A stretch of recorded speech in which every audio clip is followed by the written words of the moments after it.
When flames devoured the skyscraper at midnight, one man ran straight into hell while the rest of the world ran out. He wasn't a hero. He was a broke delivery driver, a single father destroyed by the very woman now trapped inside that inferno.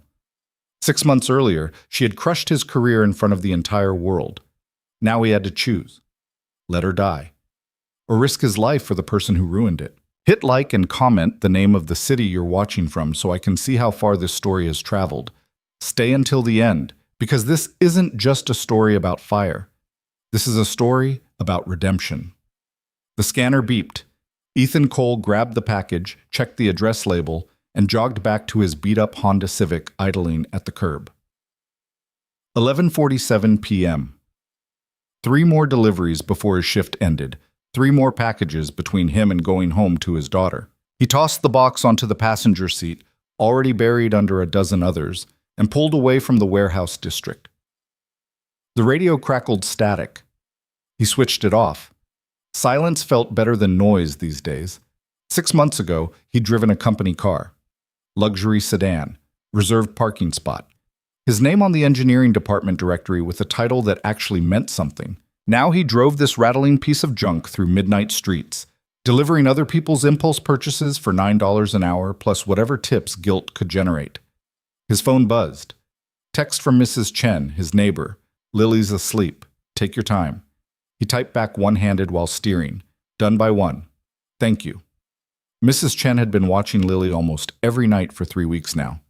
Ethan knew he owed her more than the $50 a week he could afford, but she never complained. Good people still existed. Sometimes he forgot that. The first delivery was a clothing order to a 5th-floor walk-up. No elevator. Of course. Ethan hauled himself up the stairs, knocked, waited for the woman who answered in a bathrobe to sign his tablet, then trudged back down. His knees ached. He was 32 but felt 50 on nights like this. Back in the car. Next stop, industrial complex on Riverside. He knew the area, used to work there actually, back when his life made sense. He drove past the building where he'd spent 4 years designing safety systems for high-rises.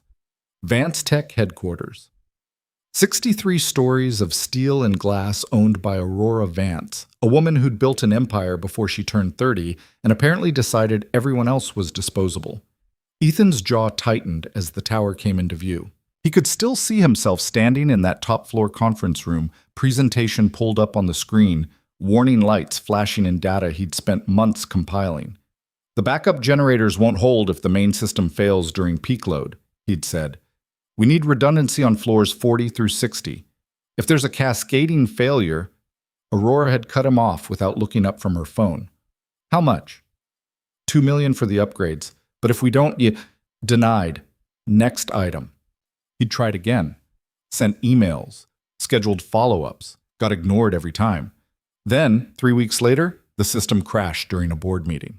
Lights out, elevators stuck. Emergency backups failed exactly like he'd predicted. Aurora needed someone to blame. She called an all-hands meeting, had him stand in front of 300 employees while she explained, in excruciating detail, how Ethan Cole's incompetence and failure to properly test the system had caused the outage. Never mentioned his warnings, never acknowledged the budget she'd refused. Effective immediately, she'd said, voice cold enough to frost glass.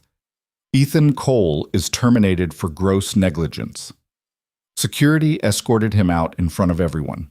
His coworkers, people he'd had lunch with, worked late nights with, looked away. Nobody said a word. He'd tried to find another engineering job, but Aurora's smear campaign had been thorough. She told her investors, her board, anyone who'd listen, that Ethan was unreliable, incompetent, a liability.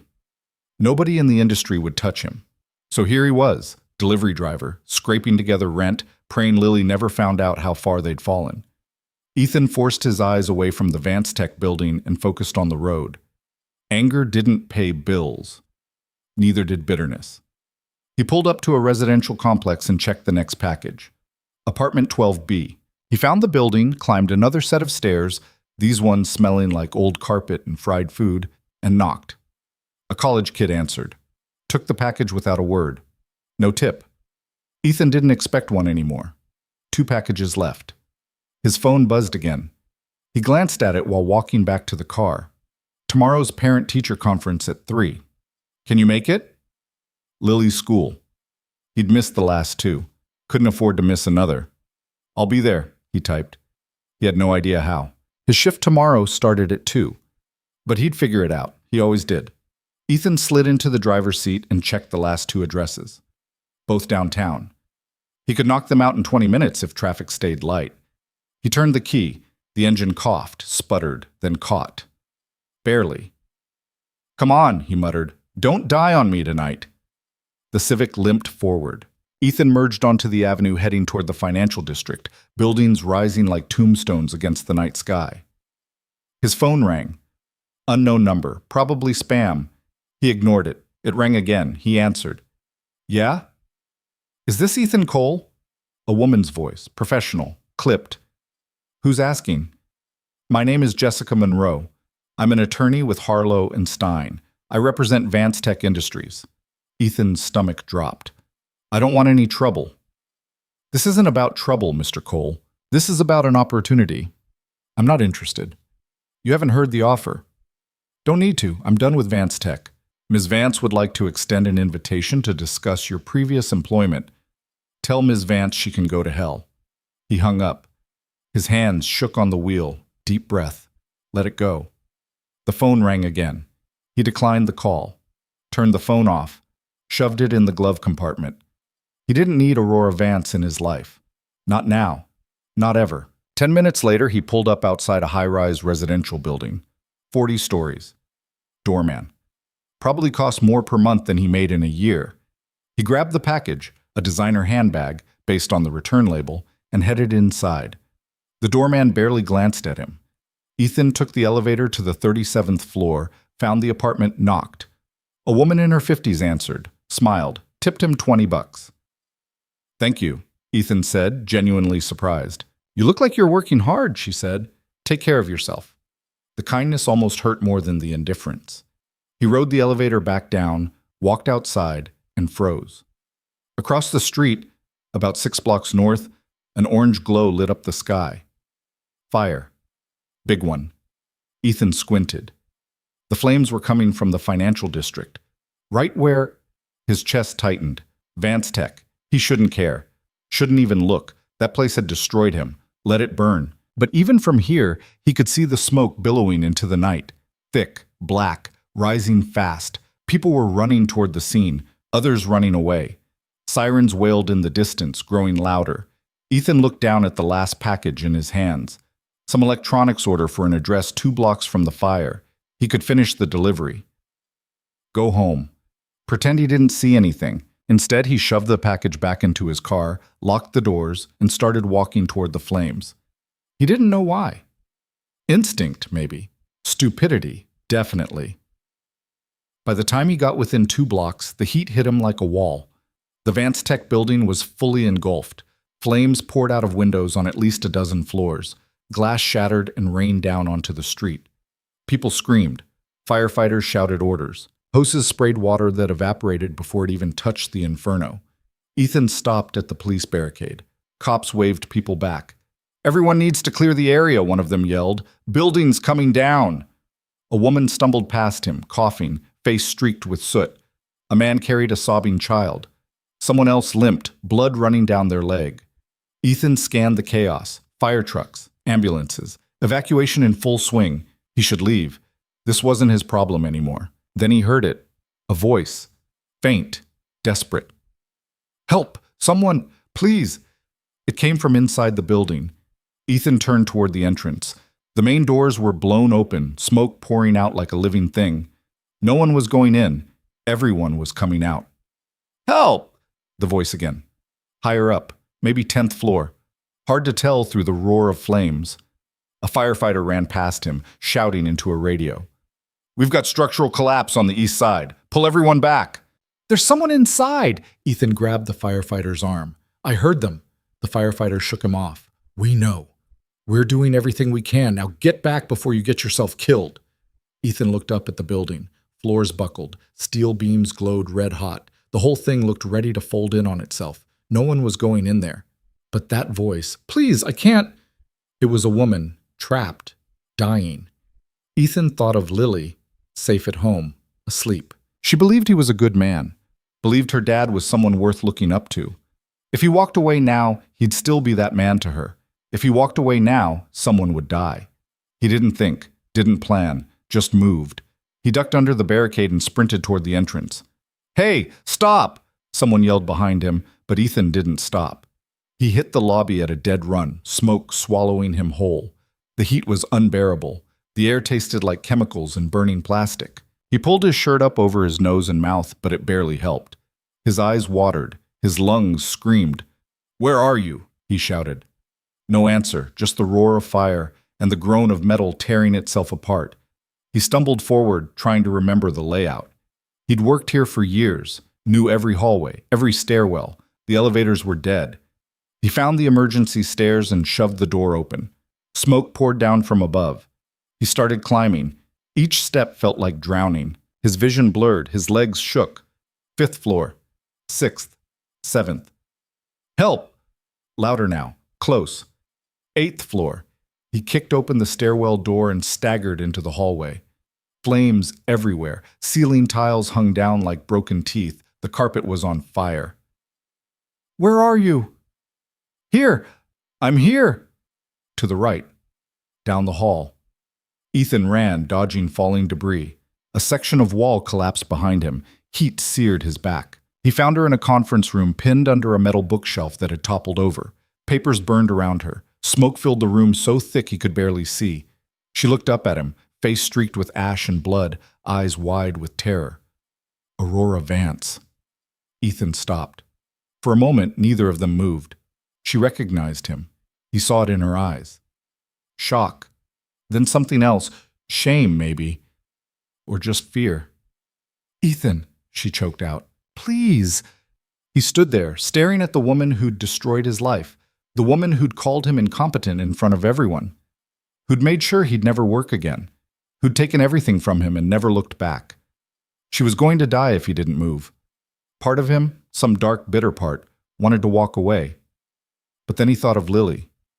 "Dad, you're the best person I know." He crossed the room in 3 steps, grabbed the bookshelf, and heaved. It didn't budge. Too heavy. Bolted down, maybe, or just wedged tight. "Come on!" He pulled again. Muscles screamed, the metal groaned. Aurora tried to push from underneath, but she had no leverage. "It's not..." "Shut up and push." She pushed. He pulled. The bookshelf shifted. 1 inch. 2. Again. They tried together. The shelf moved another few inches. Enough. Aurora dragged herself free, gasping. Her leg was bleeding, maybe broken. Ethan grabbed her arm and hauled her upright. She cried out in pain, but didn't resist. "Can you walk?" Can you walk?" "I think so." "Then move." He half dragged, half carried her toward the door. Behind them, the windows exploded outward. Glass and fire and smoke erupted into the hallway. They hit the stairwell. Aurora stumbled. Ethan caught her before she fell. "Down," he said. "Stay low." They descended, slow, too slow. The building shook with every step. Something above them gave way with a sound like thunder. 5th floor, 4th. Aurora collapsed. "Get up." "I can't." "You can. Get up." She tried. Her leg buckled. Ethan didn't hesitate. He grabbed her, slung her over his shoulder, and kept moving. She wasn't heavy, but every step felt like he was carrying the weight of the whole burning building. His vision tunneled. His lungs were full of smoke. He couldn't breathe, couldn't think. Just move. 1 step, then another. 3rd floor, 2nd. The stairwell door above them blew open. A wave of fire rolled down like a living thing. Ethan ran. He hit the ground floor, kicked open the exit door, and stumbled into the street. Fresh air hit him like a slap.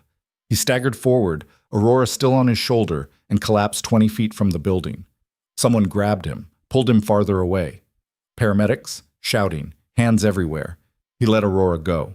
She fell onto a stretcher. Someone shoved an oxygen mask over his face. Behind them, the Vance Tech building groaned one final time and began to collapse. Floors pancaked down on top of each other. Steel twisted, glass shattered. The whole structure folded in on itself like a house of cards, sending a shockwave of dust and debris rolling outward. Ethan lay on the ground, gasping, watching the place where he used to work disappear into rubble and flame.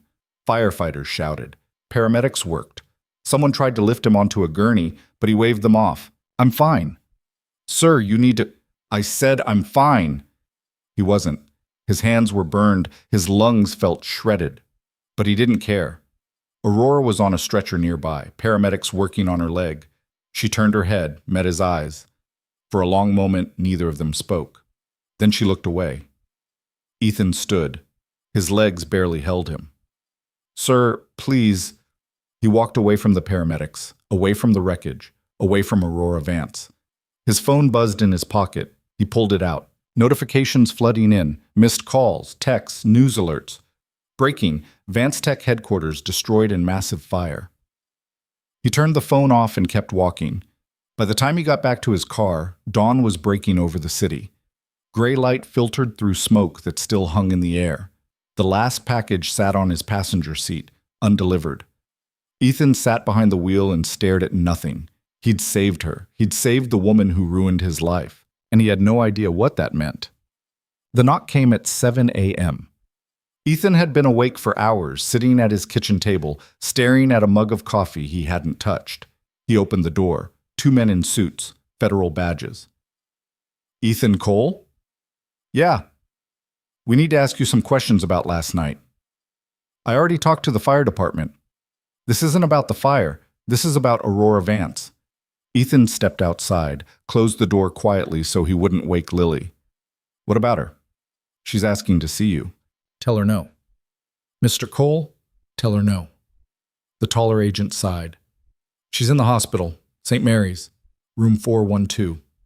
She says it's important. I don't care.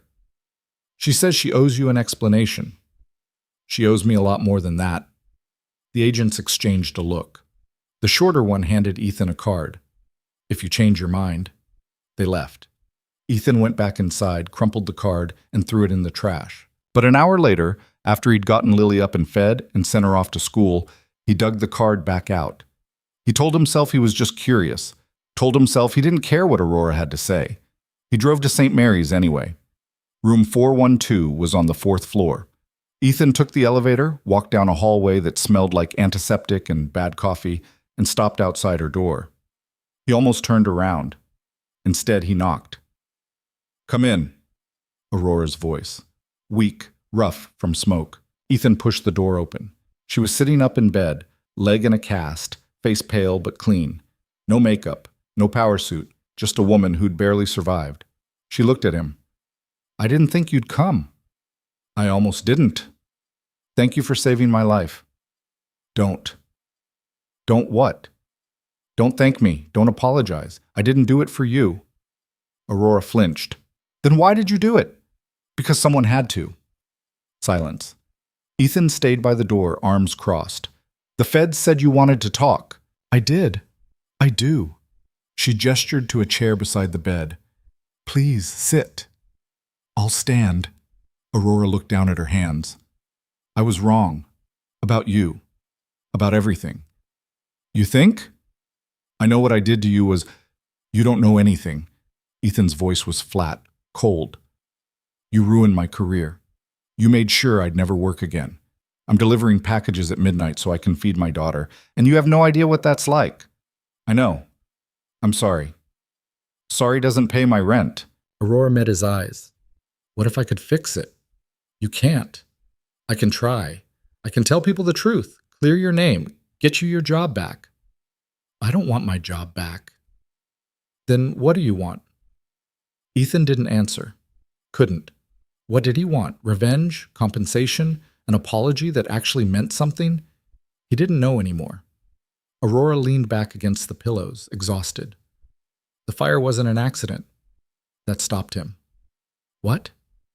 Someone said it, deliberately. The investigators found accelerants on multiple floors. Who? I don't know yet, but whoever did it knew exactly where to hit us, knew our systems, our weaknesses. The same weaknesses I warned you about. Aurora closed her eyes. Yes. And now you're ready to listen. Now I don't have a choice. Ethan turned to leave. Wait. Aurora's voice cracked. Please. He paused, hand on the door. I spent 6 years building that company, Aurora said quietly. I thought I knew everything, thought I could do it all myself, and now, she gestured to the window where smoke still hung over the skyline. Now it's gone. And all I can think about is how many people could have died because I was too arrogant to listen. People almost did die. I know.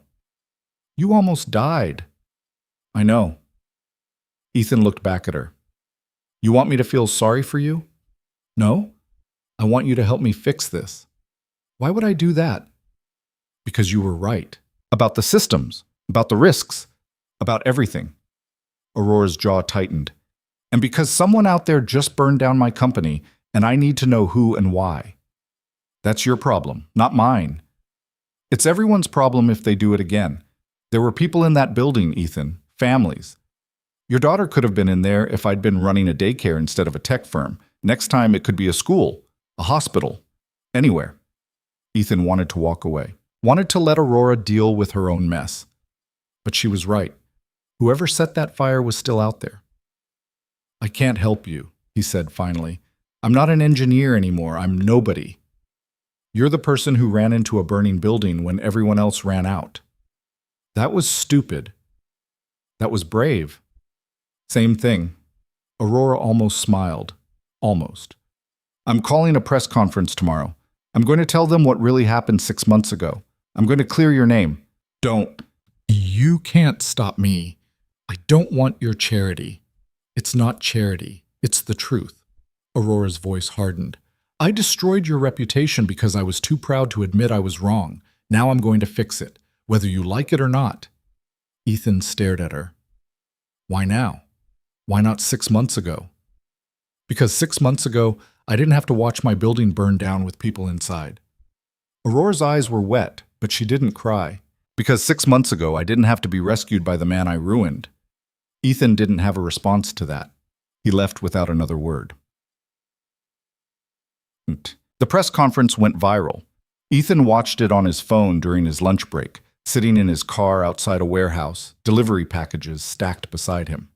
Aurora stood in front of a wall of cameras, looking pale but composed. She wore a dark suit. Her leg was still in a cast. She didn't read from notes.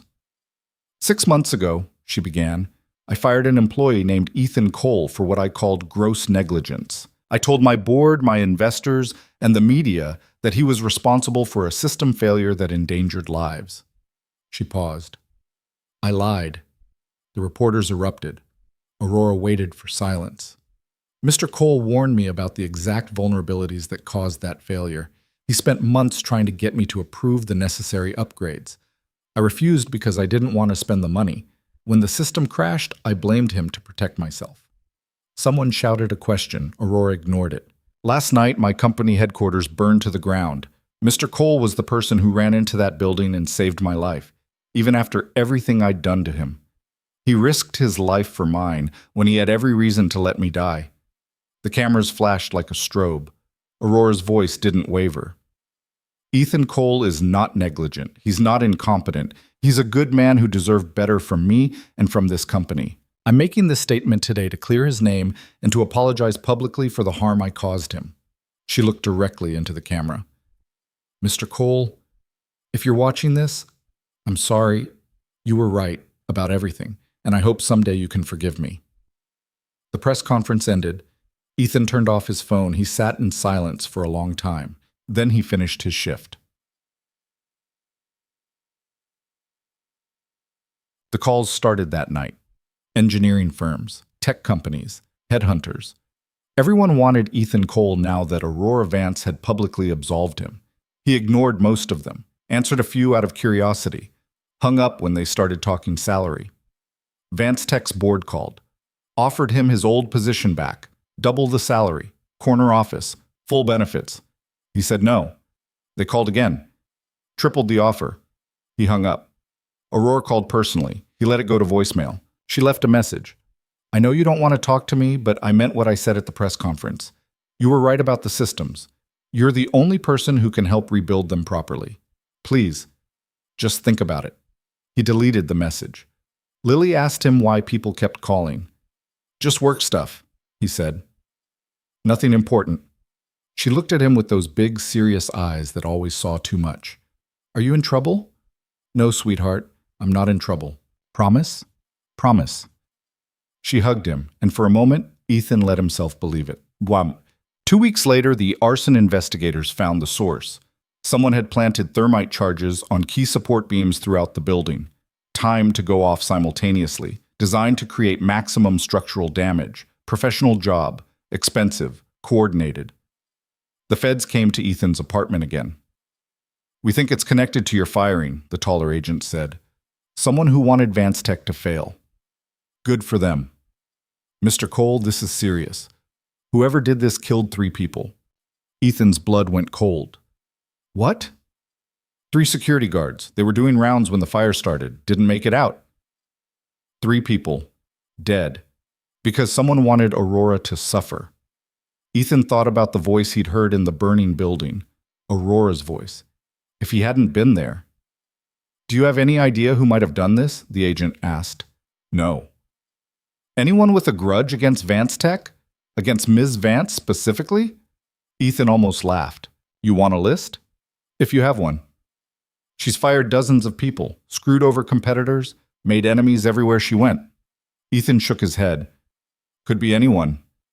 The agents left him a card, told him to call if he thought of anything.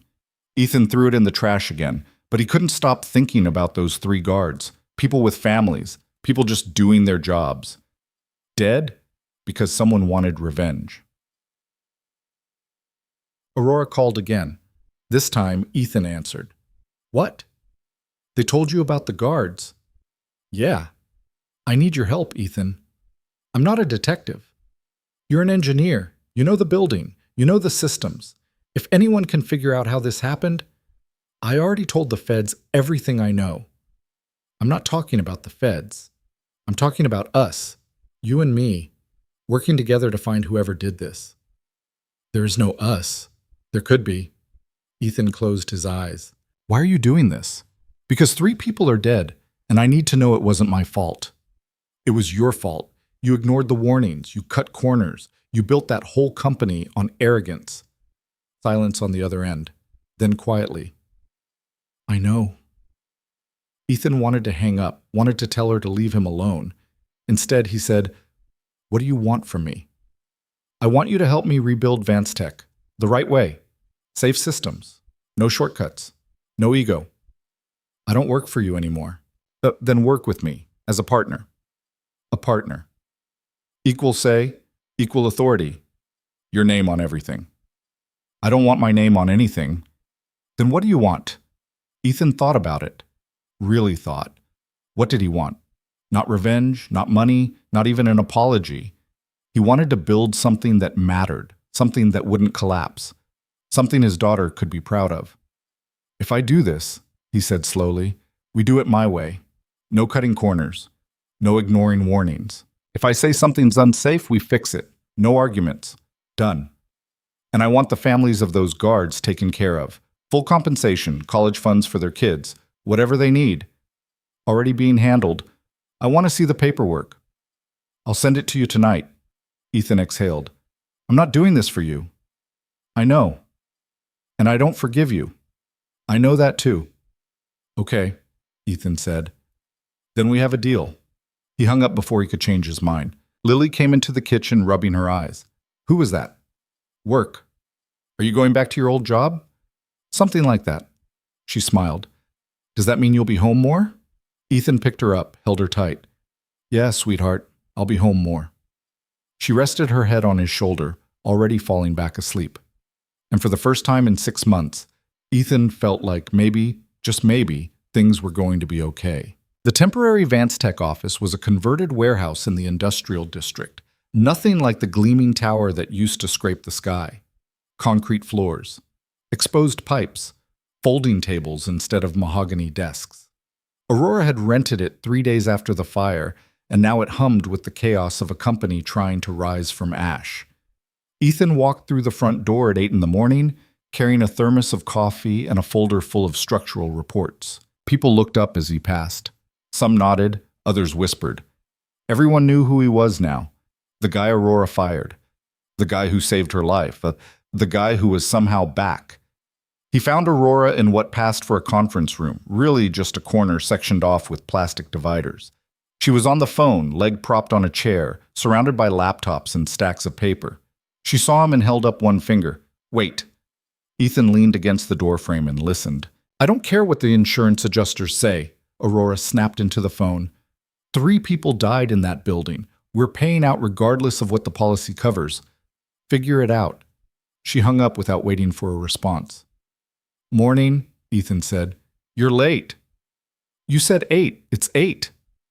I've been here since 6. Good for you. Aurora's jaw tightened, but she didn't push it. She gestured to the empty chair across from her. Sit. We need to go over the rebuild plan. Ethan sat, opened his folder. I looked at this structural analysis from the fire marshal. Whoever planted those charges knew exactly where to hit. Main support columns, electrical hubs, emergency systems. Inside job? Maybe. Or someone who used to work there. He pulled out a blueprint, spread it on the table. These points here, he tapped 3 locations, were the weakest spots in the original design. I flagged them in my reports 2 years ago. Aurora studied the blueprint. How many people had access to those reports? Engineering team, upper management, maybe 15 people total. Any of them have a reason to burn the place down? Besides me? Aurora looked up sharply. Ethan met her eyes. That was a joke. Not a funny one. Wasn't trying to be funny. He leaned back. You want my honest answer? Half the people who worked there hated your guts. The other half were too scared to say it out loud. Could have been any of them. Thanks for the vote of confidence. You asked. Aurora rubbed her temples, dark circles under her eyes. She looked like she hadn't slept in days.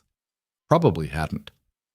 The feds are running background checks on everyone who worked in the building, she said.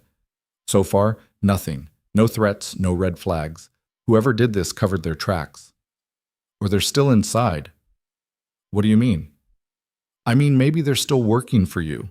Watching, waiting to see if the company survives. Aurora's expression hardened. Then we need to rebuild fast. Show them we're not going anywhere. We can't rush this. If we cut corners again, I'm not talking about cutting corners.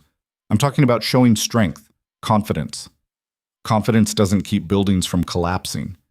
Neither does paranoia. They stared at each other across the table, the tension thick enough to cut. Finally, Aurora exhaled. You're right. I'm sorry. She gestured vaguely at the warehouse around them. I built this company from nothing, watching it burn. I know. Do you? Ethan thought about his old life, the job he'd loved, the future he'd planned, all of it gone in a single conference room humiliation. Yeah, he said quietly. I do. Aurora nodded, looked down at the blueprint. Okay, walk me through your plan. Ethan pulled the folder closer. First, we're not rebuilding on the old site. Too much liability, too many bad memories. We start fresh. Where? There's a property in the tech corridor, 12 acres, zoned for commercial development. It'll take longer to build, but we can design the systems right from the ground up. How long? 18 months, maybe 2 years. Aurora shook her head. Too long. Investors will pull out, clients will move on. Then they move on. I'm not signing off on anything that's not safe. That's not your call. Actually, it is. You made me a partner, remember? Equal, say. Aurora's nostrils flared. This is why partnerships don't work. This is why buildings don't collapse. Ethan stood. You want to do this right, or you want to do it fast? Because you can't have both. I need both. Then find someone else. He walked out before she could respond. Outside, the morning sun was already hot. Ethan stood in the warehouse parking lot, hands in his pockets, wondering if he'd just made a huge mistake. His phone buzzed. Text from Mrs. Chen. Lily forgot her lunch.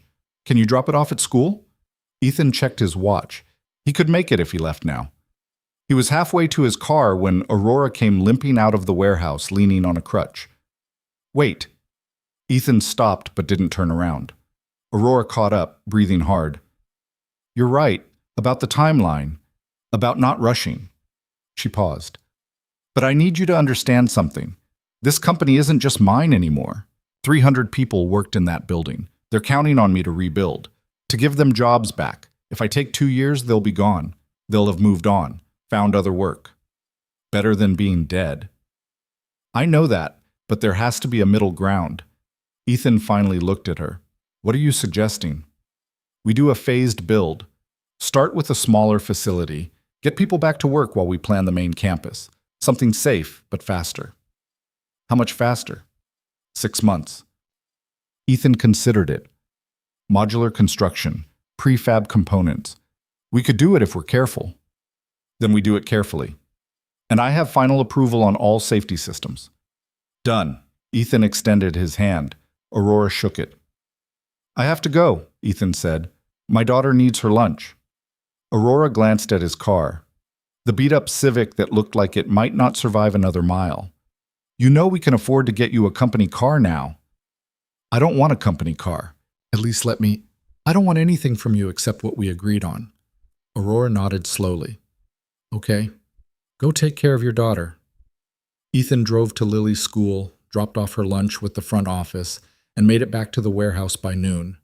The engineering team had arrived while he was gone. 5 people clustered around a folding table covered in blueprints. They looked up when he walked in. One of them, a woman in her 40s named Sandra, smiled. Ethan Cole, back from the dead. Something like that. Heard you ran into a burning building. That true? Mostly true, Sandra whistled. You always were crazy. I prefer dedicated. That's one word for it. She gestured to the blueprints.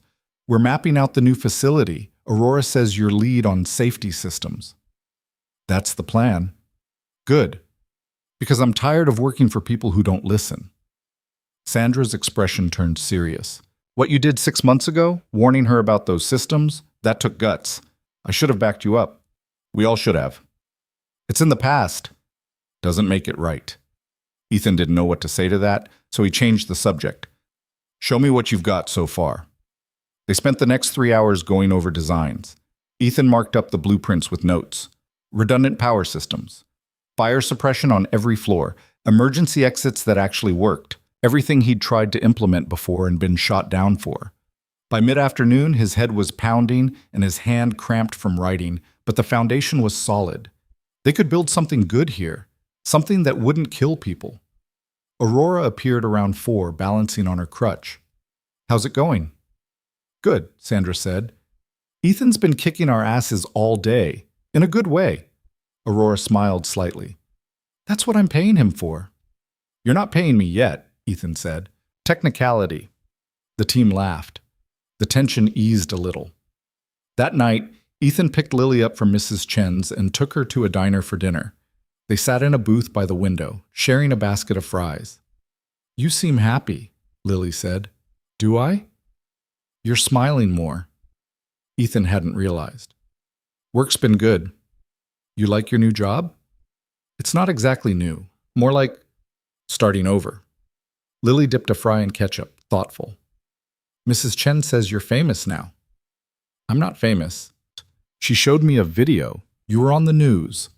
Ethan's stomach dropped. What video? The one where that lady talks about you, says you saved her life. He should have known. Of course, Mrs. Chen had seen the press conference. Everyone had. That lady is my boss, Ethan said carefully. Used to be my boss. It's complicated. She seems nice. She's not nice. She's trying. Trying to be nice? Something like that. Lily ate another fry. Do you like her? No. Then why did you save her? Ethan looked at his daughter, 7 years old and already asking the questions he couldn't answer. Because it was the right thing to do, he said finally. Even when someone hurts you, that doesn't mean you hurt them back. Even if they're mean to you? Even then. Lily nodded slowly, processing. Okay. Okay? I think you're brave. Ethan's chest tightened. I'm not brave, sweetheart. I'm just trying to do the right thing. That's what brave means. He reached across the table and squeezed her hand. When did you get so smart? I've always been smart. Fair point. They finished dinner and drove home. Ethan tucked Lily into bed, read her a story, and kissed her forehead. Dad? Yeah? I'm glad you're not delivering packages anymore. Me too, kiddo. Me too. He closed her door and went to the kitchen, poured himself a drink, stood at the window looking out at the city lights. His phone buzzed. Text from Aurora. Investors meeting tomorrow at 10. Need you there. Ethan typed back. I'm an engineer, not a salesman. You're both now. See you at 10. He didn't respond. Just set the phone down and finished his drink. The investors' meeting was exactly as bad as Ethan expected. 12 people in expensive suits sitting around a conference table, all of them looking at him like he was a science project. Aurora stood at the head of the table, leaning on her crutch. This is Ethan Cole. He's my partner in the rebuild. The delivery driver? One of the investors said. The engineer, Aurora corrected. The one who designed most of our safety systems before I fired him. Awkward silence. Ethan stayed by the door, arms crossed. He hadn't worn a suit, didn't own one anymore. Jeans and a button-down would have to do. Mr. Cole, another investor said, an older man with silver hair. Walk us through your plan for the new facility. Ethan glanced at Aurora. She nodded. He moved to the front of the room, pulled up the blueprints on the projector. Started talking. Safety systems, redundancies, timelines, costs. The investors listened. Some took notes. Others just stared. When he finished, the silver-haired man leaned back. This is a 24-month project. Minimum, Ethan said. That's too long. We need to show progress faster. Then you need a different engineer. Mr. Cole, I'm not interested in building something that looks good on paper but kills people in real life. You want fast and cheap? Go somewhere else. You want safe? You wait. Aurora stepped in. We're also proposing a phased approach. Smaller facility in 6 months. Full campus in 2 years. Best of both worlds.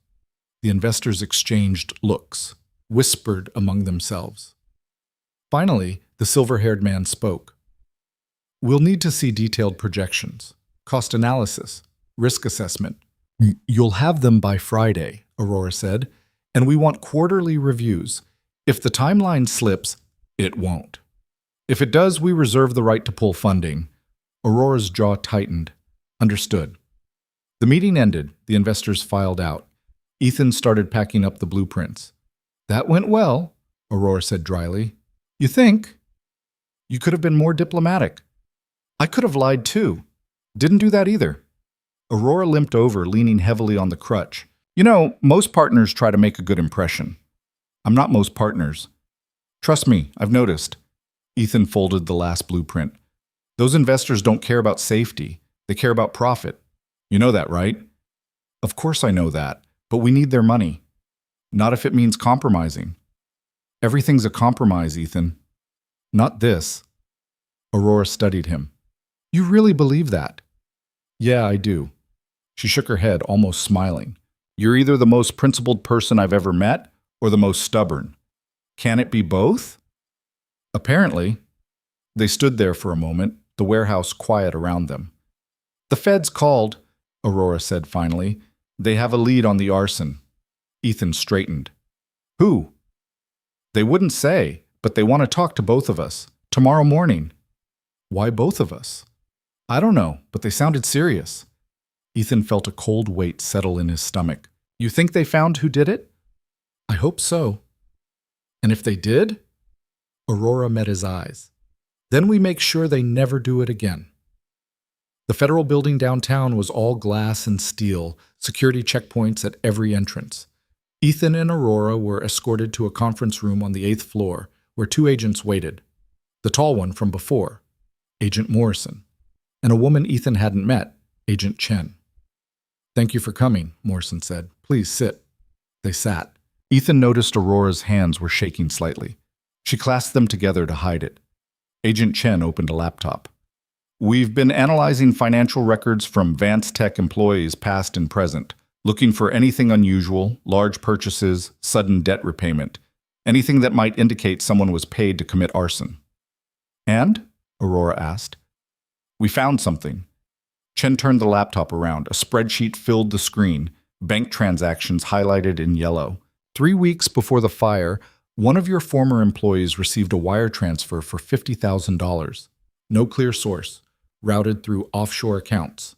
Ethan leaned forward. Who? Daniel Reeves, junior systems analyst, worked for Vance Tech for 2 years. You fired him 4 months ago. Aurora's face went pale. Danny? No, he wouldn't. He had access to the building schematics, Morrison said, access to security codes, and according to his personnel file, he was terminated without severance. Because he was stealing company data, Aurora said, selling proprietary information to competitors. We had proof. Did you press charges? No, we just wanted him gone. Agent Chen pulled up a photo. Young guy, maybe 25, scruffy beard, looked nervous even in his employee ID picture.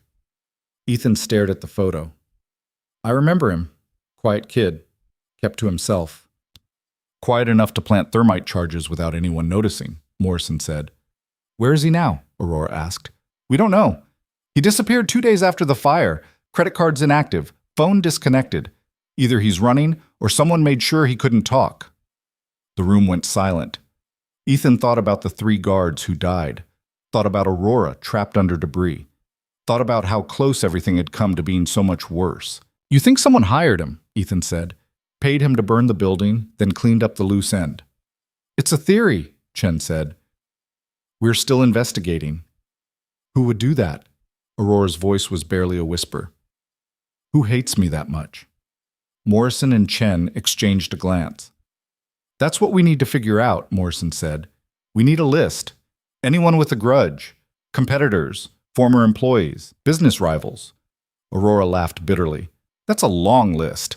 Then we start at the top and work our way down. They spent the next hour going through names. Aurora's memory was sharp. She rattled off competitors she'd outbid, employees she'd fired, investors she'd pushed out. The list grew to over 30 people. Ethan added a few names she missed. People he remembered being angry, people who'd threatened lawsuits, people who'd walked out swearing revenge.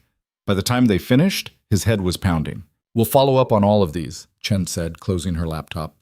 In the meantime, both of you need to be careful. Whoever orchestrated this might not be done. You think they'll come after us again? Aurora asked. I think they wanted your company destroyed. If rebuilding threatens that goal, she didn't finish the sentence. Didn't need to. Outside the federal building, Aurora stood on the sidewalk, staring at nothing. Danny Reeves, she said quietly. I can't believe it. You didn't see it coming? He was just a kid, stupid kid who made a stupid mistake. I thought firing him was enough. Apparently not. Aurora looked at Ethan. If I'd pressed charges, if I'd done something more, you can't think like that. Why not? 3 people are dead because I was too lenient, too soft, or because someone convinced a desperate kid to do something terrible. That's not on you. Isn't it? I created a culture where people hated me enough to burn it all down. Ethan wanted to argue, wanted to tell her she was wrong, but he couldn't, because she wasn't entirely wrong. What are you going to do? He asked instead. Aurora straightened, adjusted her crutch. I'm going to rebuild, and I'm going to do it better than before. Better systems, better culture, better everything. That's a nice speech. It's not a speech, it's a promise. To who? To everyone I failed. Aurora met his eyes, including you. Ethan didn't know what to say to that, so he just nodded. They went back to the warehouse, back to the blueprints and spreadsheets and endless planning. The work was relentless, exhausting, but it kept Ethan's mind busy, kept him from thinking too hard about kids with bombs and companies built on fear. A week later, Agent Morrison called. They'd found Daniel Reeves, or what was left of him. His body washed up on the shore of the river, 20 miles downstream from the city. Single gunshot wound to the head, execution style. The agents came to the warehouse to deliver the news in person. Aurora took it hard, went pale, had to sit down. Ethan just felt numb. Whoever hired him wanted to tie up loose ends, Morrison said. We're treating this as a homicide connected to the arson investigation. Do you have any leads? Aurora asked. We're working on it, but whoever did this is careful, professional. After the agents left, the warehouse felt too quiet. People worked, but the energy was gone. Fear had settled in like smoke that wouldn't clear. Ethan found Aurora in the makeshift conference room, staring at her laptop screen. "You okay?" he asked. "No." She didn't look up. "A kid is dead because of me. A kid is dead because someone killed him. That's different." "Is it?" "Yeah, it is." Aurora finally looked at him, eyes red. "How do you do it? Stay so calm, so sure about everything?" "I'm not calm. I'm just tired of being angry." "Well, I wish I knew how to stop." Ethan pulled up a chair, sat down across from her. "You want my advice?" "Probably not.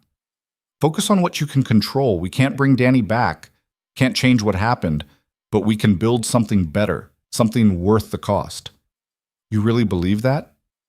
"I have to, otherwise what's the point?" Aurora nodded slowly, closed her laptop. "Okay, then let's get back to work." They worked through the night. Ethan lost track of time somewhere around 2 in the morning. When he finally looked up, the warehouse was empty except for him and Aurora, still hunched over blueprints.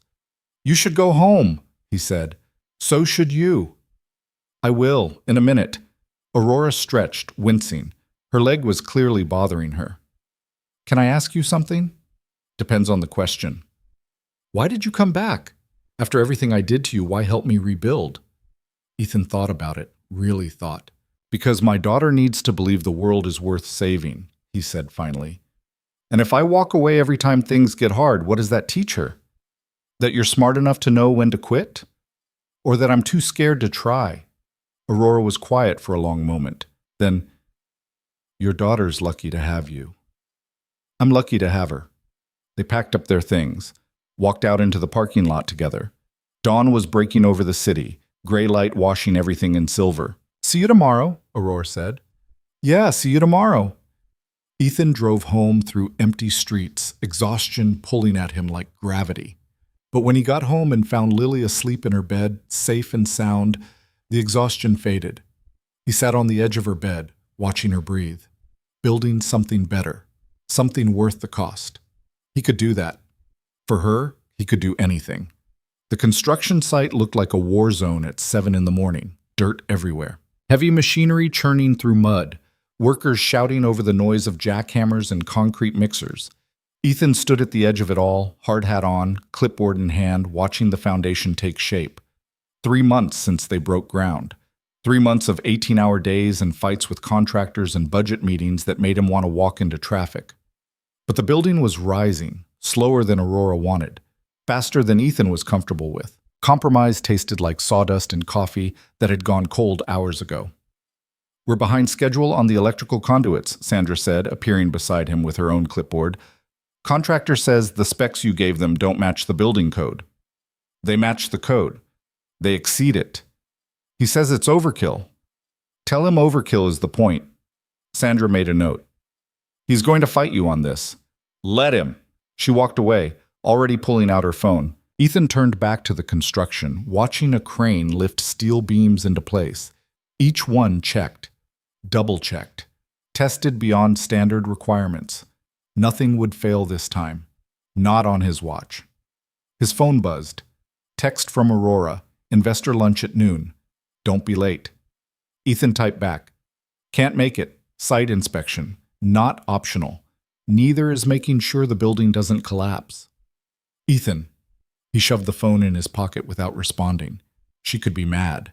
He had work to do. An hour later, Aurora showed up at the site herself, no longer on crutches, but still limping slightly.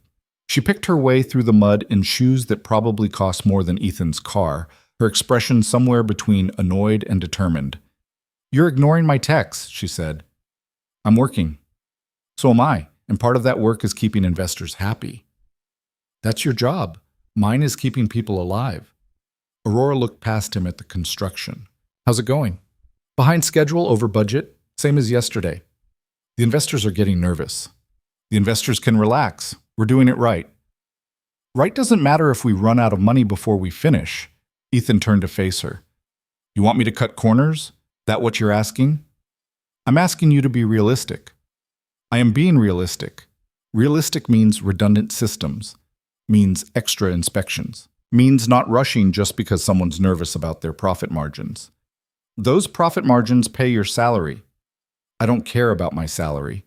Well, I care about keeping this company afloat. Aurora's voice was tight, controlled, but the frustration leaked through. We're burning through capital faster than projected. If we don't show progress soon, real, visible progress, we lose funding. And if we lose funding, none of this matters because there won't be a building to finish. Ethan wanted to argue, wanted to tell her she was wrong, but the numbers didn't lie. He'd seen the budget reports, watched the costs climb every week. How much time do we have, he asked. 3 months? Maybe 4 if I can convince the board to extend. That's not enough. It has to be. They stood there in the mud, the construction noise filling the silence between them. What do you want me to do? Ethan said finally. I want you to come to this lunch, talk to the investors, show them we're a team, that we know what we're doing. I do know what I'm doing.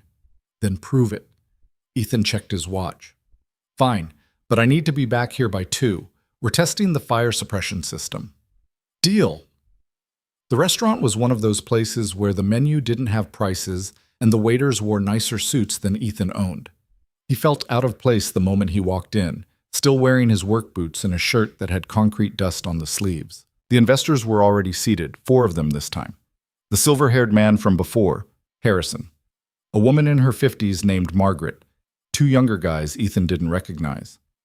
Mr. Cole, Harrison said, standing to shake his hand. Good of you to join us. Wasn't really optional. Harrison smiled thinly. Ms. Vance speaks very highly of your work. Does she? Aurora shot him a look.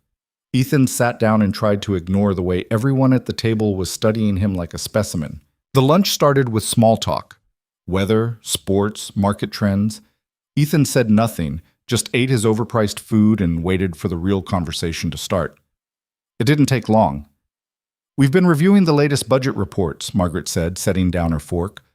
The project is significantly over initial projections. By about 30%, one of the younger guys added. That's concerning? It's necessary, Ethan said. Is it? Because from where we're sitting, it looks like scope creep.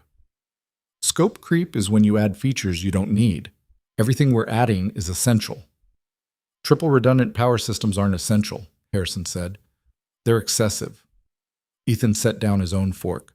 You know what's excessive? 3 people dying because the backup generators failed. That excessive enough for you? The table went quiet. Aurora cleared her throat. What Ethan means is that we're prioritizing safety over speed, which is the right approach given our recent history. We understand that, Margaret said, but there's a balance. If the project becomes financially unviable, it doesn't matter how safe the building is. Then make it viable, Ethan said. Raise more capital, find new investors, but don't ask me to compromise on safety. No one's asking you to compromise. Yes, you are. That's exactly what you're asking. Ethan leaned forward. Look, I get it. You want returns. You want this project finished so you can show your boards and your partners that Vance Tech is back. But I'm not building another death trap. Not for you. Not for anyone. Harrison's jaw tightened. Mr. Cole, I appreciate your passion, but this is a business. Sometimes difficult choices. Difficult choices are what killed those guards. Difficult choices are what put Aurora in the hospital. I'm done with difficult choices. Aurora put a hand on Ethan's arm. Gentle, warning. He sat back, forced himself to breathe. Margaret exchanged glances with Harrison. Perhaps we should discuss this privately. No, Aurora said. Whatever you have to say, you can say it in front of Ethan. We're partners. Another long silence. Finally, Harrison spoke. We're prepared to release another round of funding, but we need guarantees, timelines, milestones. You'll have them, Aurora said, and we need the project completed within budget. No more overruns. That's not realistic, Ethan started. It has to be, Harrison cut him off. Or we walk. And if we walk, the other investors follow. You'll be left with half a building and no way to finish it.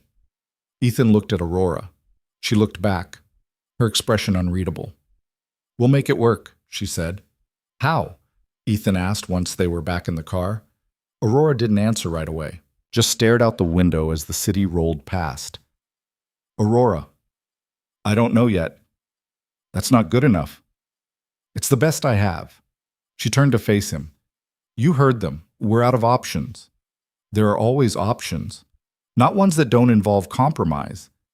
Then we find different investors, people who understand there are no different investors, not for a company coming off a disaster. Harrison and his group are the only ones willing to take the risk. If they pull out, we're done. Ethan punched the dashboard. Not hard enough to break anything, just hard enough to feel something other than helpless. I can't do this, he said. Yes, you can. No, I can't. I can't build something I know is going to fail. It won't fail. We'll make it work. How? By cutting the fire suppression on 10 floors, by using cheaper materials, by hoping nothing goes wrong. Aurora's voice hardened. By being smarter, by finding efficiencies. But there are no efficiencies left to find. We've already stripped out everything that isn't essential. Go any further and we're right back where we started. Then what do you suggest? I suggest you tell those investors to back off or find someone else to build their monument. It's not a monument. It's people's livelihoods. It's a liability waiting to happen. They pulled up to the construction site. Ethan got out and slammed the door. Didn't look back. That night, he sat at his kitchen table, Lily asleep in the next room, staring at budget spreadsheets until the numbers blurred together. Every calculation led to the same conclusion. They couldn't finish the building safely within budget.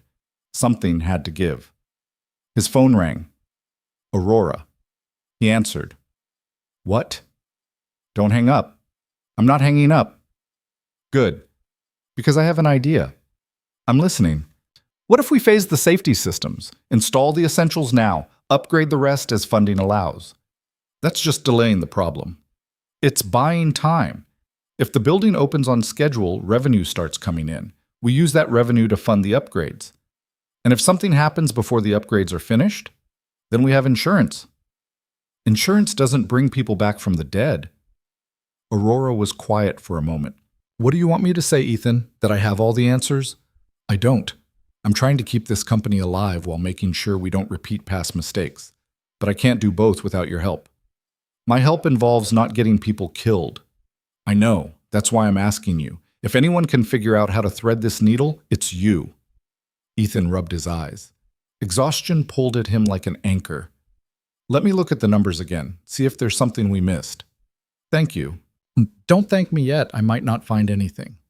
You will. She hung up. Ethan went back to the spreadsheets. He worked through the night, running calculations, looking for ways to stretch the budget without compromising safety. Cut the marble in the lobby, use standard fixtures instead of custom, reduce the landscaping budget to almost nothing. By dawn, he'd found maybe 10% savings, nowhere near enough. His phone buzzed. Text from Sandra. Fire suppression test failed. Pressures too low on floors 8 to 12. Ethan closed his eyes. Of course it failed.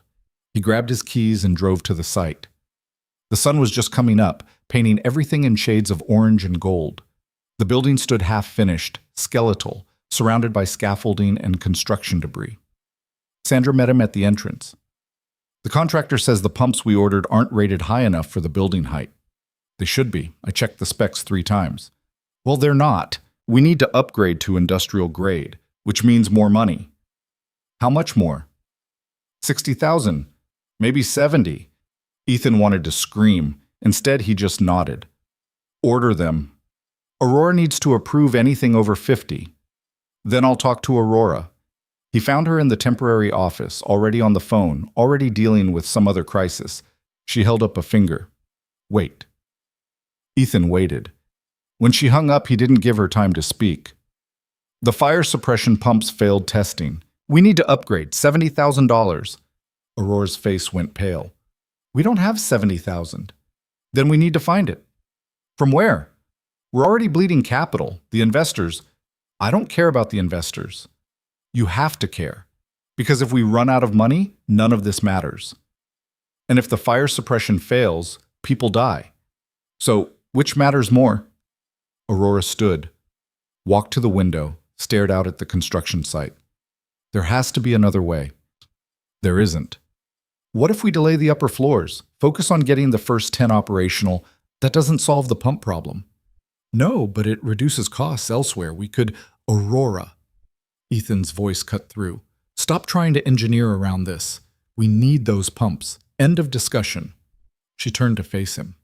If I approve this, we're out of contingency budget. Completely. One more surprise, and we're finished. Then we better hope there are no more surprises. Aurora studied him for a long moment. Then she picked up her phone and made a call. Harrison, I need to increase the line of credit. Another 100,000. Pause. Yes, I know what we agreed, but we have an essential safety upgrade that can't wait. Longer pause. I understand, but I'm not asking for permission. I'm informing you. If you want to pull funding over this, that's your choice. But I won't compromise on safety. She hung up. Well, Ethan asked. He'll approve it, but he's not happy. I don't care if he's happy. You should, because next time he might say no. The next time we find different investors. Aurora laughed bitterly. You make it sound so easy. It's not easy, but it's necessary. She sat back down, looked exhausted, defeated. Sometimes I wonder if I should have just walked away. Let the company die in that fire. You don't mean that, don't I? 300 people lost their jobs. Danny Reeves is dead. Those guards are dead. Maybe everyone would have been better off if Vance Tech just stayed buried. Ethan pulled up a chair, sat across from her. You want to know what I think? Probably not. I think you're so busy looking at what went wrong that you can't see what's going right. Yeah, people lost jobs, but they're getting them back. Yeah, mistakes were made, but we're fixing them. This building we're building, it's going to be the safest commercial structure in the city. Not because you're perfect, but because you learned. Aurora looked at him, eyes wet but not quite crying. You really believe that? I wouldn't be here if I didn't. She nodded slowly. Okay, then let's keep going. The upgraded pumps arrived 2 weeks later. Installation took another week. When they finally ran the tests again, the pressure held. All 12 floors, perfect readings. Sandra whooped when she saw the numbers. We did it. Ethan allowed himself a small smile. Yeah, we did. But the victory was short-lived. The next day, Agent Morrison showed up at the construction site, badge out, expression grim. We need to talk, he said. They went to Aurora's office. Morrison closed the door behind them. We've been tracking financial records connected to Daniel Reeves, he said, following the money backward to see who paid him. And? Aurora asked. We found the source. Wire transfer originated from an account belonging to Marcus Chen. The name hit Ethan like a physical blow. Marcus Chen from Apex Technologies? The same. Aurora looked confused. Why would Apex want to destroy Vance Tech? We're not even competitors. You were, Morrison said, until Vance Tech landed the Preston contract 3 years ago. Contract worth $200 million over 5 years. Chen bid for it, lost to you. His company took a major financial hit as a result. That's business, Aurora said. You don't burn down buildings over lost contracts. You do if you're desperate enough. Apex has been hemorrhaging money for 2 years. Chen's investors were pressuring him to deliver results. One theory is he thought destroying Vance Tech would force the Preston contract back up for bid. That's insane, Ethan said. That's corporate warfare. Morrison pulled out a folder. We have enough evidence to bring charges, but we wanted to inform you first, given your involvement in the case. Aurora sat down heavily. Marcus Chen, I've known him for 10 years. We've been to the same conferences, the same dinners. People do surprising things when they're backed into a corner, Morrison said. Are you arresting him? Ethan asked. Already have. He's in custody. We'll be filing formal charges next week. After Morrison left, Aurora and Ethan sat in silence. I can't believe it, Aurora said finally. Marcus seemed so normal. Normal people do terrible things, Ethan said. You know that better than anyone. What's that supposed to mean? You fired me in front of 300 people to save your reputation. Was that normal? Aurora flinched. That's different. Is it? You were backed into a corner, made a choice that hurt someone. Marcus made a choice that killed people. Different scale, same impulse. You're comparing me to a murderer. I'm saying we're all capable of worse than we think, when the pressure's high enough. Aurora looked away. I don't want to believe that. Doesn't make it less true? She stood abruptly. I need some air. She walked out. Ethan let her go. He found her an hour later, standing at the edge of the construction site, watching workers pour concrete for the 8th floor. You okay? He asked. No. Fair enough. They stood side by side, not talking, just watching the building rise. I keep thinking about Danny, Aurora said quietly, about how he was just a kid, made a stupid mistake, and Marcus used that, exploited it, got him killed. Yeah. If I'd pressed charges when I fired him, he would have gone to jail, but he'd still be alive. Maybe. Or maybe Marcus would have found someone else. You don't know that. Neither do you. Aurora turned to look at him. How do you not hate me, after everything? Ethan thought about it, really thought. I did hate you, for a long time, but hate takes energy. And I needed that energy for my daughter, for rebuilding my life. Somewhere along the way, the hate just burned out. What's left? I don't know, something better than hate, something closer to understanding. I don't deserve understanding. Probably not, but you're getting it anyway. Aurora almost smiled. Almost. You're a strange man, Ethan Cole. I get that a lot. They went back to work. Days turned into weeks. The building kept rising, floors stacked on top of each other, windows installed, walls going up, slow progress, expensive progress, but solid. Ethan brought Lily to the site one Saturday, gave her a hard hat that was way too big, showed her the fire suppression systems he'd designed. This is where you work now? She asked, looking up at the skeleton of steel and concrete. Yeah, this is it. It's big. It's going to be bigger. She took his hand. Are you happy here? Ethan looked around, at the construction, at the workers, at Aurora in the distance talking to a contractor, at the building that was slowly becoming something real. Yeah, he said. I think I am. Lily squeezed his hand. Good. You smile more now. Do I? Like you used to, before everything got hard. Ethan knelt down to her level. Things are still hard, sweetheart, but they're getting better. Because you're fixing them. I'm trying. That's all you can do, right? Try? He hugged her, held on maybe a little too long. When did you get so smart? I told you, I've always been smart. That night back at home, Ethan got a call from Harrison. The investor's voice was clipped, professional, but not hostile. The board reviewed the latest progress reports, Harrison said. We're satisfied with how things are moving. That's good to hear. Ms. Vance also informed us that you've been instrumental in keeping the project on track, both from a safety and timeline perspective. I'm doing my job. You're doing more than that. The board wanted me to convey their appreciation.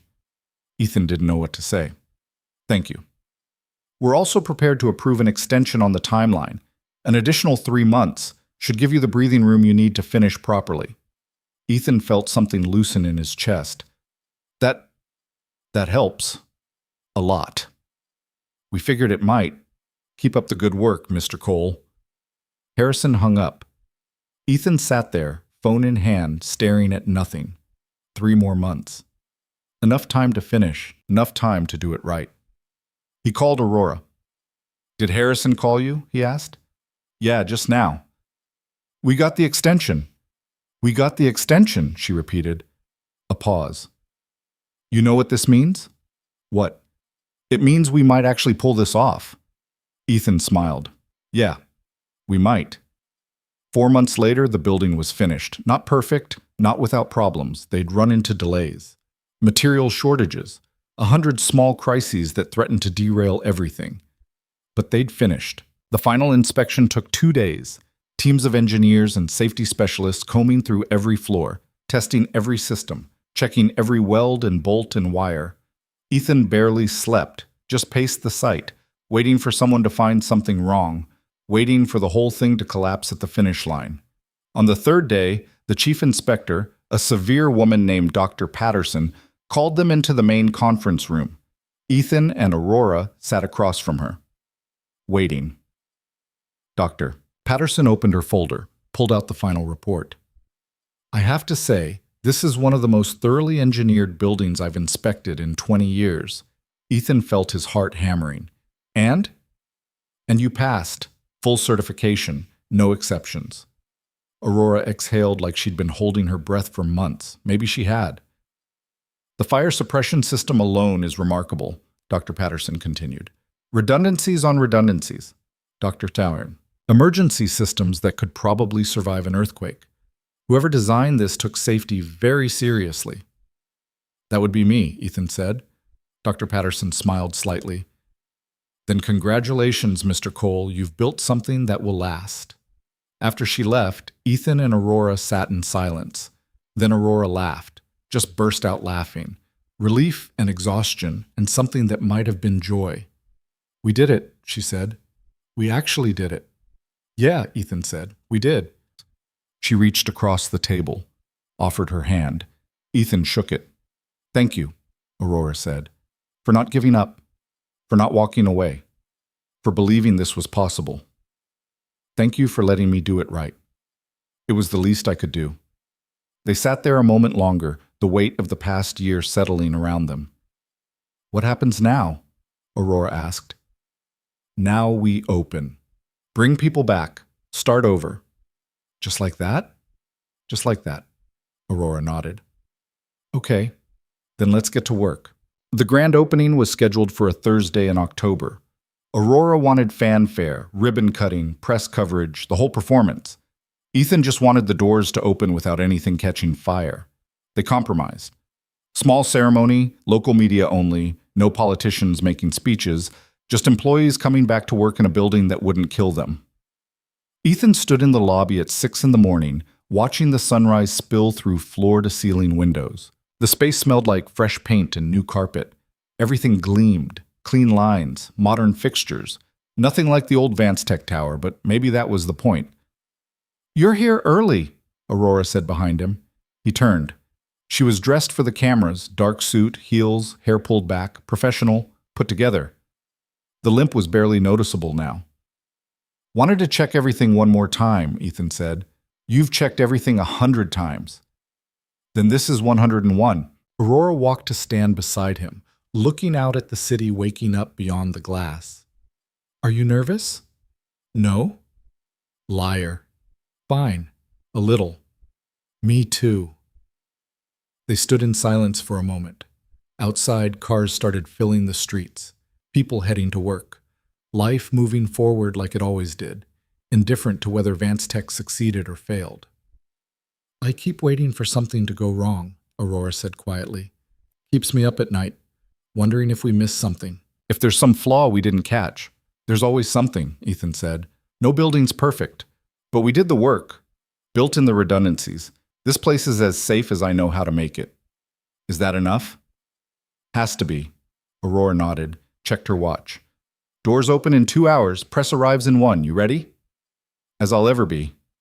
By 8 o'clock, the lobby was filling with people.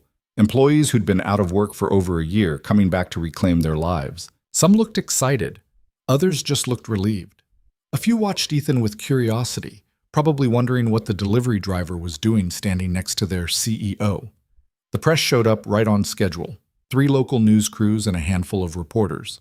Aurora gave a short speech about resilience and second chances and building something better from the ashes. Standard corporate messaging, but she delivered it well, almost like she meant it. Then she turned to Ethan. I'd like to introduce Ethan Cole, Vance Tech's Chief Safety Officer and my partner in this rebuild. None of this would exist without him. The cameras swung toward Ethan. He resisted the urge to walk away. Mr. Cole, one of the reporters called out. You're the engineer who was fired before the fire, correct? The one who saved Ms. Vance's life? That's right. How does it feel to be back? Ethan thought about it. Complicated. A few people laughed. The reporter pressed. Can you elaborate? This company hurt me. Hurt a lot of people. Coming back wasn't about forgiveness or getting my old life back. It was about making sure what happened before doesn't happen again. That's all I'm here to do. Aurora glanced at him, something unreadable in her expression. Another reporter jumped in. Ms. Vance, do you have any concerns about hiring someone who previously sued the company? I never sued, Ethan said before Aurora could answer. I just moved on. But you were wrongfully terminated. I was. And Ms. Vance acknowledged that publicly. We've moved past it. Next question. The rest of the press conference went smoother. Questions about the building's features, safety systems, timeline for full operation. Aurora handled most of it, but kept pulling Ethan in, making sure people knew he wasn't just decoration, actually meant something here. When it finally wrapped up, employees started filtering to their floors. Engineering on 3, finance on 5, sales scattered across 6 and 7. The building filled with voices and footsteps and the hum of people returning to work. Sandra found Ethan in the engineering department watching the team settle into their new workstations. Feels weird, doesn't it? Being back. Yeah. Good weird or bad weird? Just weird, she smiled. I'll take it. She gestured around the open floor plan. This is so much better than the old place. Natural light, actual space to breathe. You did good, Ethan. We all did. Maybe. But you're the one who fought for it. Sandra lowered her voice. You know people talk about you, right? About what you did, running into that fire, standing up to Aurora. Most of them didn't think you'd come back, thought you'd take a settlement and disappear. I thought about it. But you didn't? No, I didn't. Sandra squeezed his shoulder. I'm glad you're here. She walked away to help someone troubleshoot their computer setup. Ethan stood there a moment longer, then headed to his office. Actual office this time, not a corner of a warehouse. Small, but it had a door and a window and his name on a plaque outside. Ethan Cole, Chief Safety Officer. He sat at the desk and pulled up his email. 200 unread messages, most of it administrative garbage. A few from contractors looking to bid on future projects. One from Agent Morrison with a subject line that read, Chen Trial Update. Ethan opened it. Marcus Chen had pled guilty to arson, conspiracy, and 3 counts of manslaughter. 25 years minimum. No chance of parole. Case closed. Ethan stared at the message, waited to feel something. Relief, maybe. Justice. But all he felt was tired. 3 guards dead. Danny Reeves dead. Marcus Chen's life destroyed. All because someone wanted to win a contract dispute. What a waste. He closed the email and got to work. The first week was chaos. Systems crashing. Employees getting lost in the new layout. IT scrambling to get everyone online. Ethan spent most of his time putting out fires. Metaphorical ones, thankfully, while trying to finalize the safety protocols he'd been drafting for months. Aurora was everywhere at once. Meetings with investors, calls with clients, walking the floors to check in with employees. She looked exhausted but driven, like if she stopped moving, she might collapse.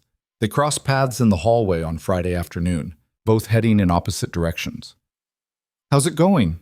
Aurora asked. Fine. You? Same. We should talk.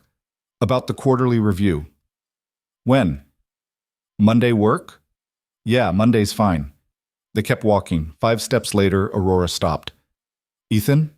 He turned. Thank you. For this week. For everything. Just doing my job. Still. Thank you. She disappeared around a corner before he could respond. Monday came. Ethan showed up to Aurora's office with a stack of reports and a headache that had been building since Saturday. Her assistant waved him through without looking up. Aurora was on the phone when he entered. She gestured for him to sit. He did, dropping the reports on her desk. I understand your concerns, Aurora said into the phone, but our safety record speaks for itself. We've exceeded every industry standard. Pause. Yes, I'm aware of the fire. That's exactly why we rebuilt the way we did. Longer pause. Her jaw tightened. If that's your decision, I can't stop you, but I think you're making a mistake. She hung up, sat back, rubbed her temples. Client? Ethan asked. Former client. Decided they don't want to risk association with a company that had a building burned down. Never mind that we've proven ourselves 10 times over since then. Their loss. Easy to say when it's not your revenue. You'll find other clients. Will I? Aurora looked at him. Be honest. Do you think we can survive this long term? Ethan thought about it. Really thought. I don't know, but I think you've got a better shot now than you did before. Why? Because you're not running on ego anymore. You're listening, building things right instead of fast. That counts for something. Does it? Because right now it feels like I'm hemorrhaging clients and trying to convince everyone we're not a liability. Then keep trying. That's all you can do. Aurora laughed bitterly. When did you become the optimist?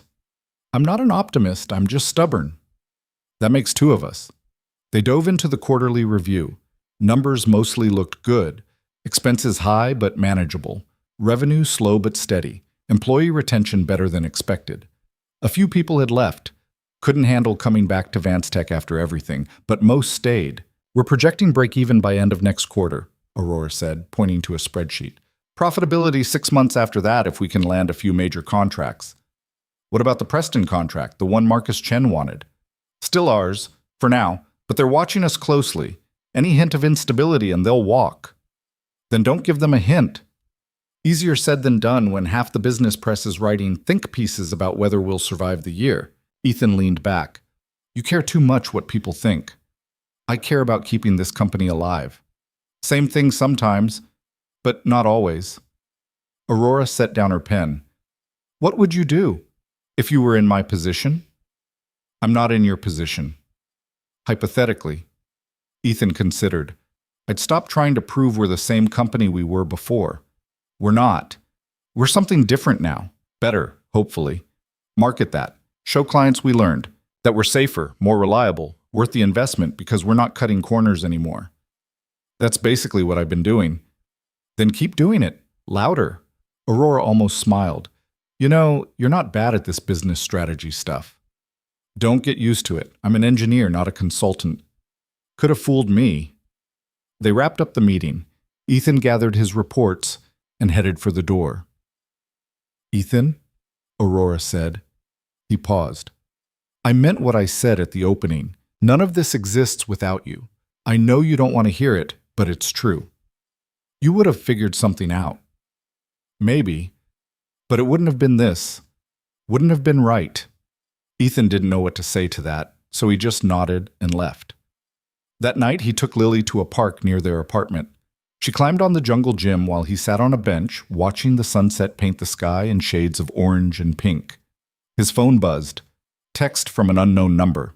Is this Ethan Cole? He frowned, typed back, Who's asking? My name is Rachel Holbrook. I'm a reporter with the Tribune. I'm writing a feature about Vance Tech's rebuild, and I'd love to interview you. Ethan deleted the message without responding. Another text came through immediately. I know you don't like press, but I think your story deserves to be told. What you did, running into that fire, rebuilding the company, people should know. No thanks. Can I ask why? Ethan thought about ignoring it, but something made him respond.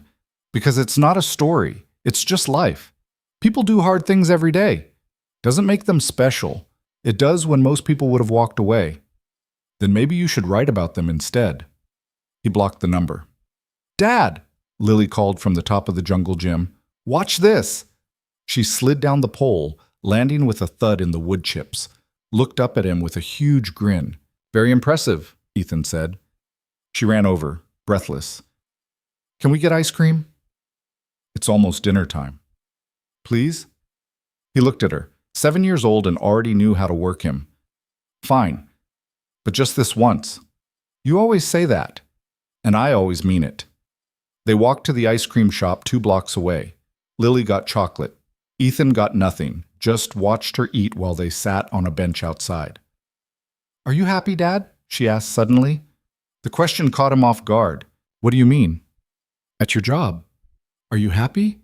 I think so. Why? Because you seem different, not sad anymore. Ethan's chest tightened. I wasn't sad before. Yes, you were. You tried to hide it, but I could tell. He pulled her close. I'm sorry you had to see that. It's okay. You're better now. Am I? Yeah. You smile more, like you used to. Ethan kissed the top of her head. You're too smart for your own good. I know. They finished the ice cream and walked home as streetlights flickered on. Ethan tucked Lily into bed, read her a story, and retreated to the kitchen where he sat with a beer he didn't really want. His phone rang. Aurora. It's 9 o'clock, he said. What's wrong? Nothing's wrong. I just got off a call with the Preston Group. And? They want to expand the contract another 3 years, 150 million. Ethan sat up straighter. Seriously? Dead serious. They were impressed with the rebuild. Said they wanted to work with a company that prioritized safety over profits. That's great. It's better than great. It's everything we needed. With this contract locked in, we're not just surviving, we're thriving. Ethan let that sink in. So we did it. We did it. Silence on the line, both of them processing. I'm taking the senior team out tomorrow night to celebrate, Aurora said. You should come. I don't really do celebrations. Make an exception, please. It would mean a lot. Ethan sighed.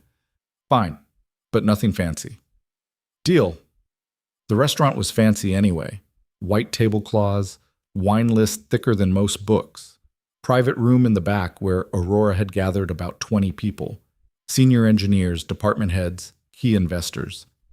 Ethan felt out of place the moment he walked in. Everyone else was dressed up.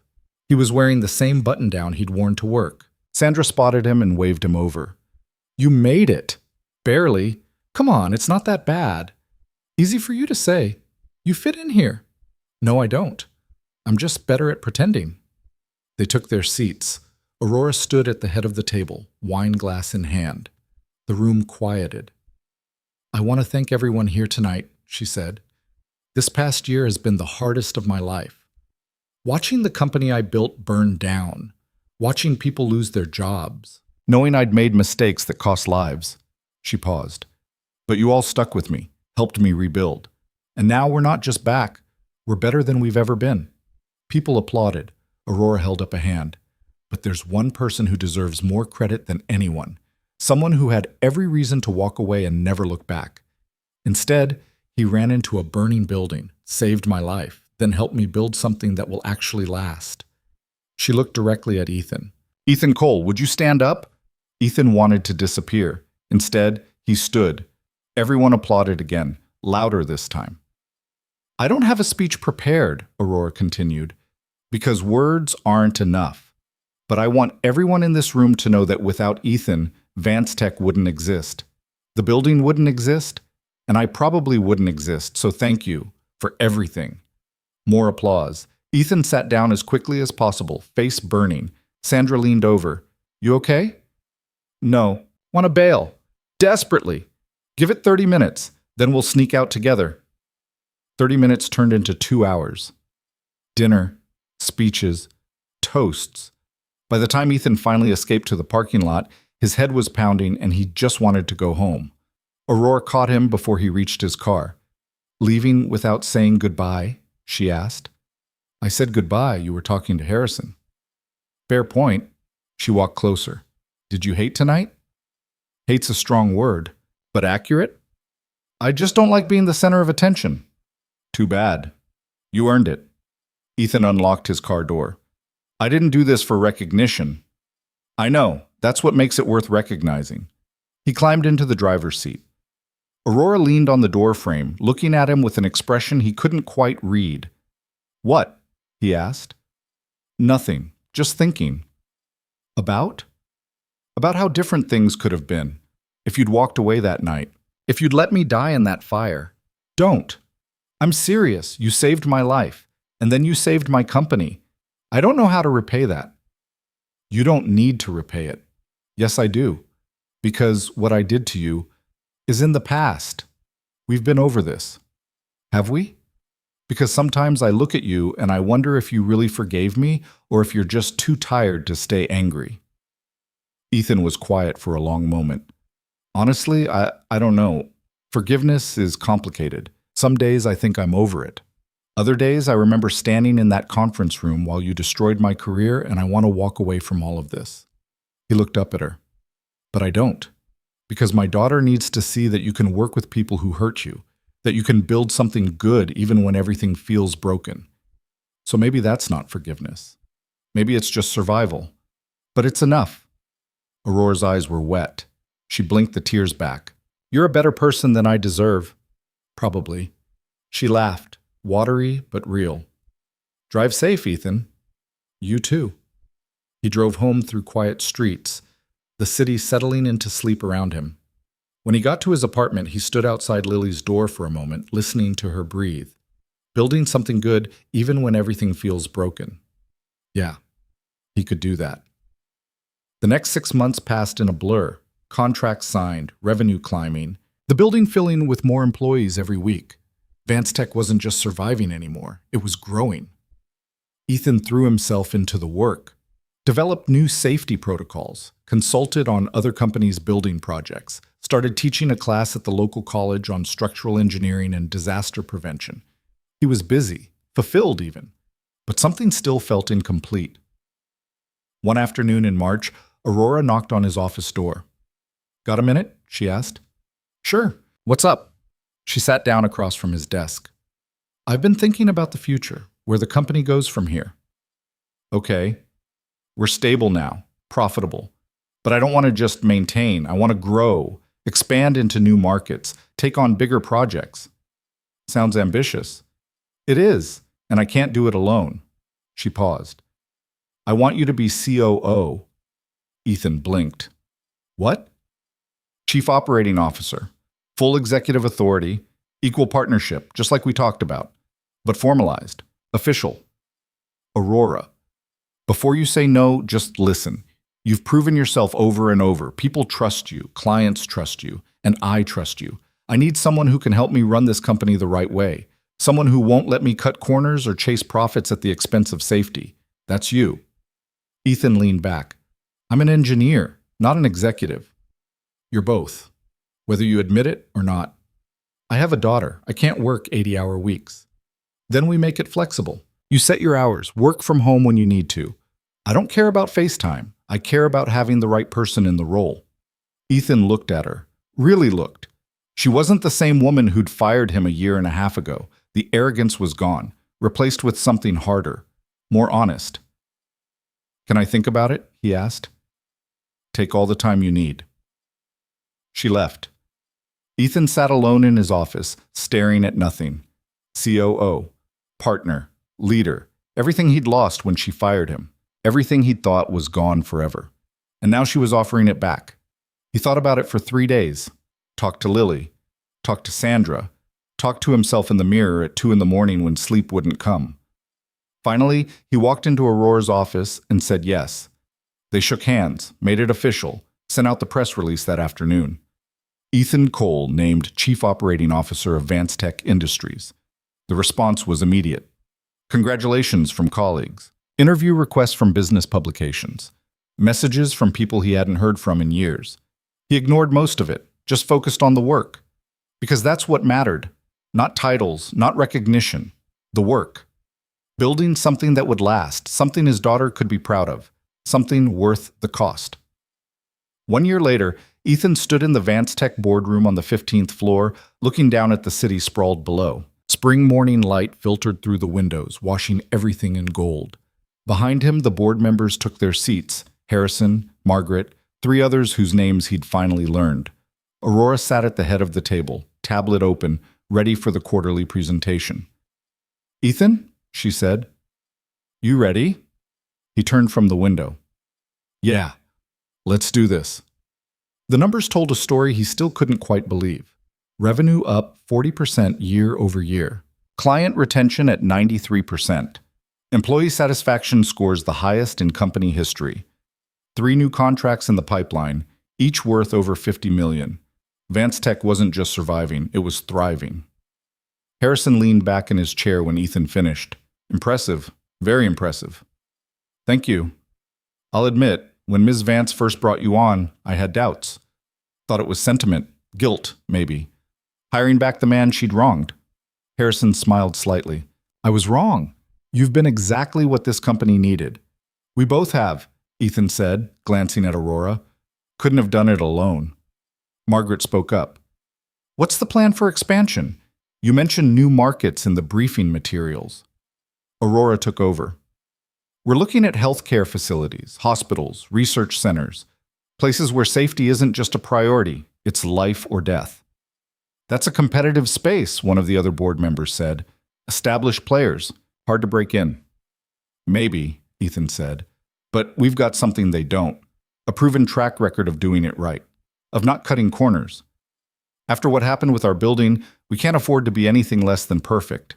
That's our selling point. Perfect's expensive, Harrison noted. So is a lawsuit when someone dies because you went cheap on the fire suppression. The room went quiet. Then Harrison laughed. Actually laughed. Fair point, Mr. Cole, fair point. The meeting wrapped up 20 minutes later. The board approved the expansion plan, approved the new hires Ethan had requested, approved everything without a single fight. As people filed out, Harrison stopped by Ethan's chair. You know, I didn't think you'd last 6 months. Why not? Because men like you, principled men, usually get ground down by the machine, compromise until there's nothing left of what made them special. He paused. But you didn't. You changed the machine instead. That's rare. I just did my job. That's what makes it rare. Harrison extended his hand. Keep it up. They shook. Harrison left. Aurora waited until the room cleared. Well, that went better than expected. Did you think it wouldn't? With this board, always a gamble. She closed her tablet. Lunch? We should celebrate. Can't. Promised Lily I'd pick her up from school. Field trip permission slip thing. Ah, the glamorous life of a COO. Something like that. Ethan grabbed his jacket and headed for the elevator. On the way down, his phone buzzed. Text from Sandra. Got a minute? Need your opinion on something. He typed back. After I get Lily. Around 4? Perfect. Thanks. The school parking lot was chaos. Parents everywhere, kids streaming out of the building. Ethan spotted Lily near the front entrance, backpack nearly as big as she was, talking animatedly with another girl. She saw him and ran over. Dad! Hey, kiddo, how was school? Good. We learned about fractions and I got 100 on my spelling test. That's great. He took her backpack. You ready to go home? Can we go to the park first, please? Ethan checked his watch. He had time before meeting Sandra. Sure. 30 minutes, though. I have to get back to work. Okay. They drove to the park near their apartment. Lily ran straight for the swings. Ethan pushed her, listening to her chatter about school and friends, and some drama with another kid stealing someone's pencil. Dad? She said after a while. Can I ask you something? Of course. Are you going to marry Miss Aurora? Ethan nearly let go of the swing. What? No. Why would you think that? Because you work with her all the time. And Mrs. Chen says when grown-ups work together a lot, sometimes they fall in love. Mrs. Chen needs to mind her own business. So you're not in love? No, sweetheart. Aurora and I are just partners. We run the company together. That's all. But you like her, right? Ethan thought about that. Did he like Aurora? It was complicated. She'd destroyed his life, then given him a chance to rebuild it. They'd fought, compromised, built something together that neither could have built alone. I respect her, he said finally. That's different from like, or love. Oh. Lily seemed to consider this. Okay. Why are you asking? Just curious. Ethan pushed the swing again. You know you can ask me anything, right? Always. I know. She jumped off mid-swing, landing in the wood chips. Race you to the slide!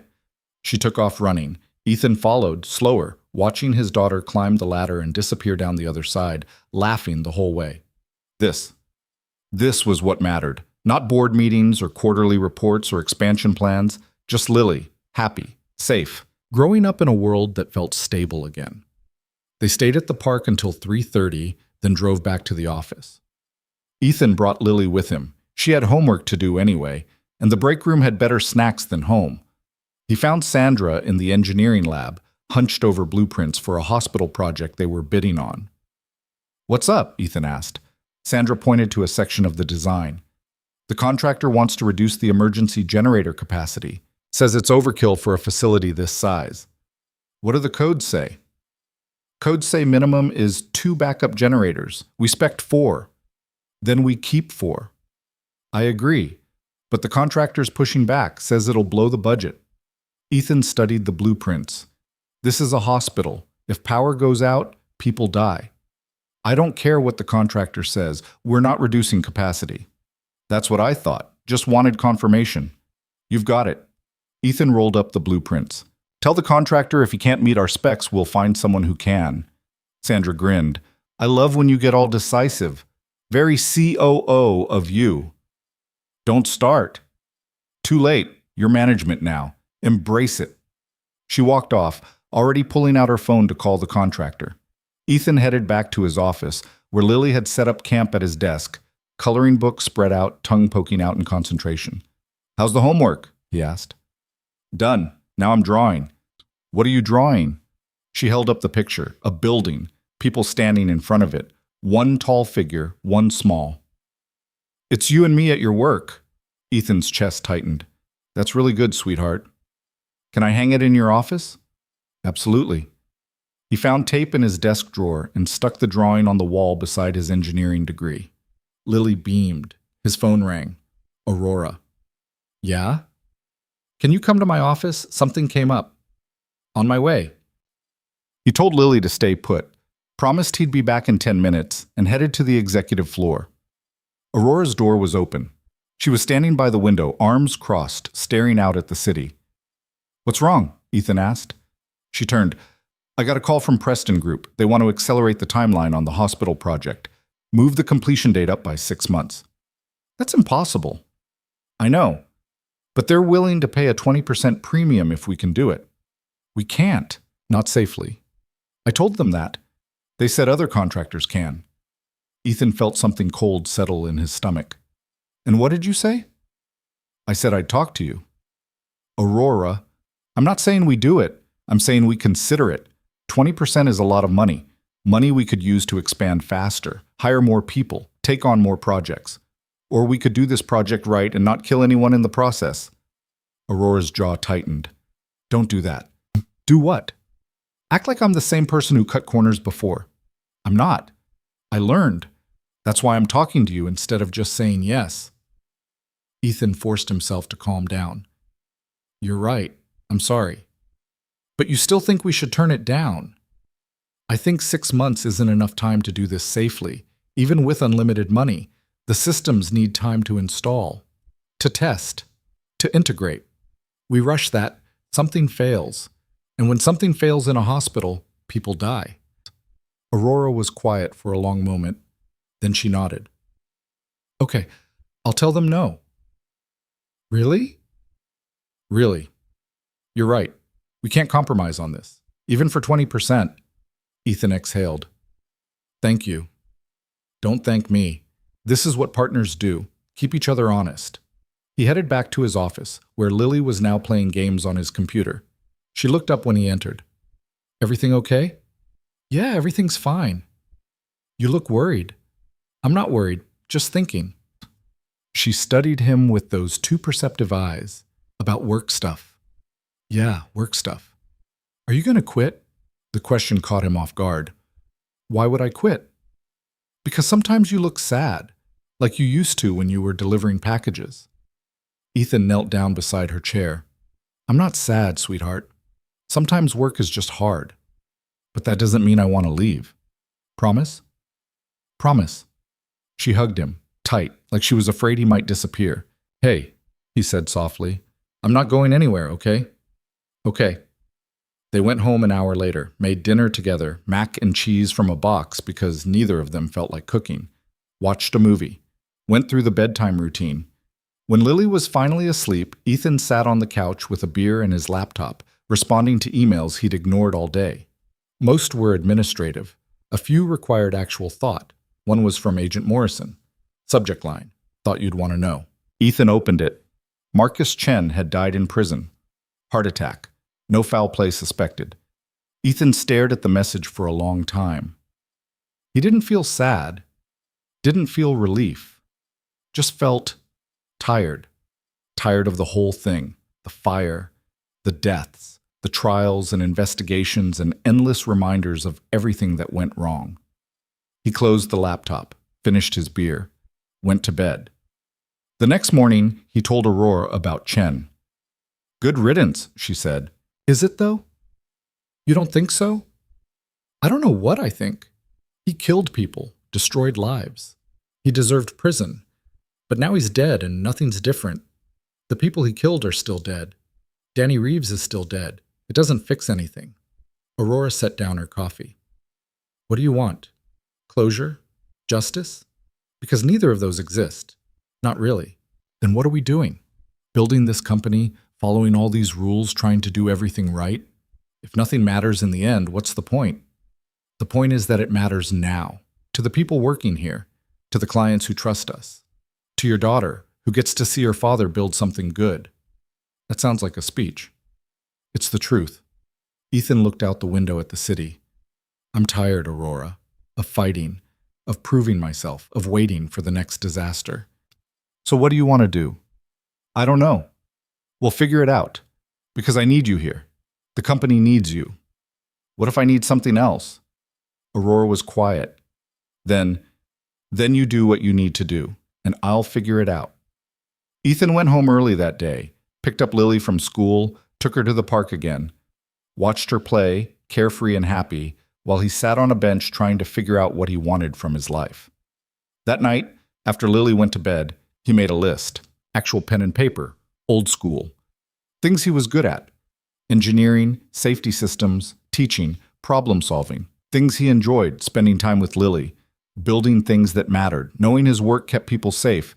Things he hated, politics, endless meetings, the weight of executive responsibility. He stared at the list for an hour. Then he picked up his phone and called Aurora. It's 10 o'clock, she said. This better be good. I want to step down as COO.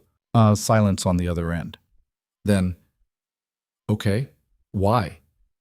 Because I'm an engineer. That's who I am. That's what I'm good at. The executive stuff, the meetings, the strategy, the board presentations, I can do it. But it's draining me, making me someone I don't want to be. What do you want instead? I want to go back to what I was doing before. Chief Safety Officer, consulting on projects, teaching, building things, no board meetings, no investor calls, just the work. Another long pause. You sure about this? Yeah, I'm sure. Okay, then we'll make it happen. Just like that? Just like that, I told you, you do what you need to do. I meant it. Thank you. Don't thank me, just promise you'll stay. In some capacity, I need someone keeping me honest. I'm not going anywhere. Good, because you're stuck with me now. They announced the change the following week. Press release. Internal memo. The works. Ethan Cole stepping down as COO to return to his role as Chief Safety Officer and lead consultant. Some people were surprised. Most understood. Sandra cornered him in the hallway the day the news broke. You okay? Better than I've been in months. Not having regrets? Not even a little. She smiled. Good. Because we need you in engineering. The new kids are brilliant but clueless. Someone needs to keep them from killing themselves. That's what I'm here for. Life settled into a new rhythm after that. Ethan worked normal hours. Picked up Lily from school most days. Taught his college class twice a week. Consulted on projects that interested him. Turned down the ones that didn't. He was happy. Actually happy. Not just surviving or pushing through, but genuinely content with where his life had landed. 6 months later, Vance Tech won a major award from the National Safety Council, recognition for innovative building design and commitment to worker protection. Aurora invited Ethan to accept it with her. They stood on stage together in front of 500 industry professionals. Aurora gave a speech about the importance of safety over profit, about learning from mistakes, about building a culture where people felt safe speaking up. Then she turned to Ethan. None of this happens without the man standing next to me. Ethan Cole saved my life, then he saved my company. And he did it without compromising his principles. That's the kind of leadership we should all aspire to. Applause filled the ballroom. Ethan accepted the award, said a few words about teamwork and doing the right thing even when it's hard, and got off stage as quickly as possible. Afterward, at the reception, people kept coming up to congratulate him, shake his hand, ask for advice. It was overwhelming in a way he wasn't used to. Aurora found him hiding in a corner, nursing a drink. You okay? Just needed a minute. Big crowd. Yeah. She stood beside him, both of them watching the room. You know what I realized tonight? What? that I've been chasing the wrong thing my whole life. I thought success meant money, power, building an empire. But that's not success. Success is building something that lasts, something that helps people, something you can be proud of. Took you long enough to figure that out, Aurora laughed. Better late than never, I suppose. They stood in comfortable silence for a moment. Then Aurora said, I'm glad you didn't let me die in that fire. Me too. Even after everything I did? Especially after everything you did. Because it meant you could change, become better. That's worth saving. Aurora's eyes glistened. Thank you for everything. You already thanked me, multiple times. I know, but it never feels like enough. Ethan turned to face her. You want to really thank me? Keep building this company the right way. Keep listening when people warn you about problems. Keep putting safety first. That's all I need. Deal. They shook hands. Then, impulsively, Aurora hugged him. Brief, awkward, but genuine. When she pulled back, she was smiling. We make a good team. Yeah, Ethan said. We do.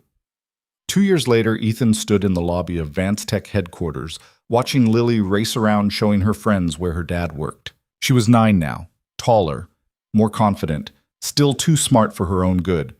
The building was full, every floor occupied, business booming, 3 more facilities under construction, safety record spotless. Sandra found him by the coffee station. Big day tomorrow. What's tomorrow? Really? The hospital dedication. You're giving a speech. Ethan groaned. I forgot about that. How do you forget about that? By being very good at ignoring things I don't want to do. Well, unignore it. The mayor's going to be there. Press, everyone. Great. You'll be fine. Just talk about the safety features. You're good at that. I'm good at designing them, not talking about them. Then wing it. That's what you always do. She walked away. Ethan finished his coffee and went to find Lily. She was in the engineering lab, staring wide-eyed at the models and prototypes scattered across the tables. This is so cool, she said. Can I work here when I grow up? You want to be an engineer? Maybe. Or an astronaut. Or a teacher. I haven't decided yet. Ethan smiled. You've got time to figure it out. Did you always want to be an engineer? Pretty much. I liked building things, understanding how they worked, making sure they were safe. Is that why you ran into the fire? To keep people safe? Ethan knelt down to her level. I ran into the fire because someone needed help. That's all. Mrs. Chen says you're a hero. Mrs. Chen talks too much. Lily giggled. She says lots of things, but I think she's right about this one. Well, I'm just your dad. That's the only thing that matters. You're my dad and a hero. If you say so. She hugged him. He held her close, breathing in the smell of her strawberry shampoo, feeling grateful for every moment that led to this one. The hospital dedication went better than expected. Ethan gave his speech, short, practical, no flowery language. Talked about redundant systems and emergency protocols, and the importance of building places where people could heal without worrying about the building failing them. The mayor praised Vance Tech. The press took photos. Hospital administrators expressed gratitude. Aurora stood beside Ethan through all of it, occasionally leaning over to whisper sarcastic comments that made him fight to keep a straight face. Afterward, as they walked to the parking lot, she said, You know what the best part of today was? The overpriced catering? Close, but no. The best part was knowing that building will be standing 50 years from now, 100 years, because we built it right. That's the goal. It's more than a goal, it's a legacy. Ethan considered that. Legacy. He'd never thought about it that way before, but Aurora was right. Every building they designed, every system they installed, every choice they made, it all added up to something bigger than quarterly reports or investor returns. They were building a future, one that wouldn't collapse. Not bad for a delivery driver, Ethan said. Aurora laughed. Not bad for a CEO who almost died in a fire. We've come a long way. Yeah, we have. They reached their cars. Aurora paused before getting in. Ethan? Yeah? I know I've said this before, but I need you to know I mean it. You changed my life, made me a better person, better leader. I'll never be able to repay that. You don't need to. I know, but I'm grateful anyway. Me too. For what? For the second chance, for proving that people can change, that mistakes don't have to define us. Aurora nodded. Guess we both got lucky. Guess so? They said goodbye.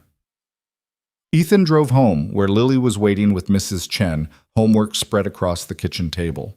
How was it? Mrs. Chen asked. Good. Long, but good. Your daughter's very proud of you. She tell you that? She tells everyone that. Ethan smiled, thanked Mrs. Chen, paid her for watching Lily, closed the door behind her and turned to his daughter. Homework done? Almost, just math left. Need help? Nah, I got it. She bent over her worksheet, pencil moving confidently. Ethan watched her for a moment, then went to the kitchen to start dinner. Later, after they'd eaten and Lily had gone to bed, Ethan sat on the couch with a book he'd been trying to finish for 3 months, made it through half a chapter before his eyes started closing. His phone buzzed, text from Aurora. Thank you for today, meant a lot having you there. He typed back, anytime, lunch next week, want to run some ideas past you. Sure. Thursday work? Perfect. See you then. Ethan set the phone down, closed his book, looked around his small apartment. Nothing fancy, but comfortable, lived in, full of memories. 2 years ago, he'd been delivering packages at midnight, wondering if he'd ever climb out of the hole Aurora had pushed him into. Now he was building hospitals, teaching students, raising his daughter in a life that felt stable. Not perfect. Never perfect. But good. Solid. Real. He thought about that night, the fire, running into the building while everyone else ran out, finding Aurora trapped, making the choice to save her even though she'd destroyed him. At the time, it hadn't felt like a choice, just instinct. Do the right thing because anything else was unthinkable. But looking back, he could see how that moment changed everything, not just for Aurora, for him too. He could have let her die, could have walked away, could have let bitterness and anger turn him into someone his daughter wouldn't recognize. Instead, he'd chosen something harder, chosen to see past the hurt, to build instead of destroy, to prove that character wasn't about never falling down, it was about what you did when you got back up. Ethan stood, checked the locks on the doors, turned off the lights, stopped by Lily's room to watch her sleep for a moment, her face peaceful in the glow of her nightlight. This was what mattered. Not revenge, not vindication, not even justice. Just this. His daughter safe, his work meaningful, his life his own again. He'd lost everything and built it back better. Not through anger or bitterness or getting even, but through character. Through choosing every single day to be the person his daughter believed he was. And in the end, that was enough, more than enough. It was everything.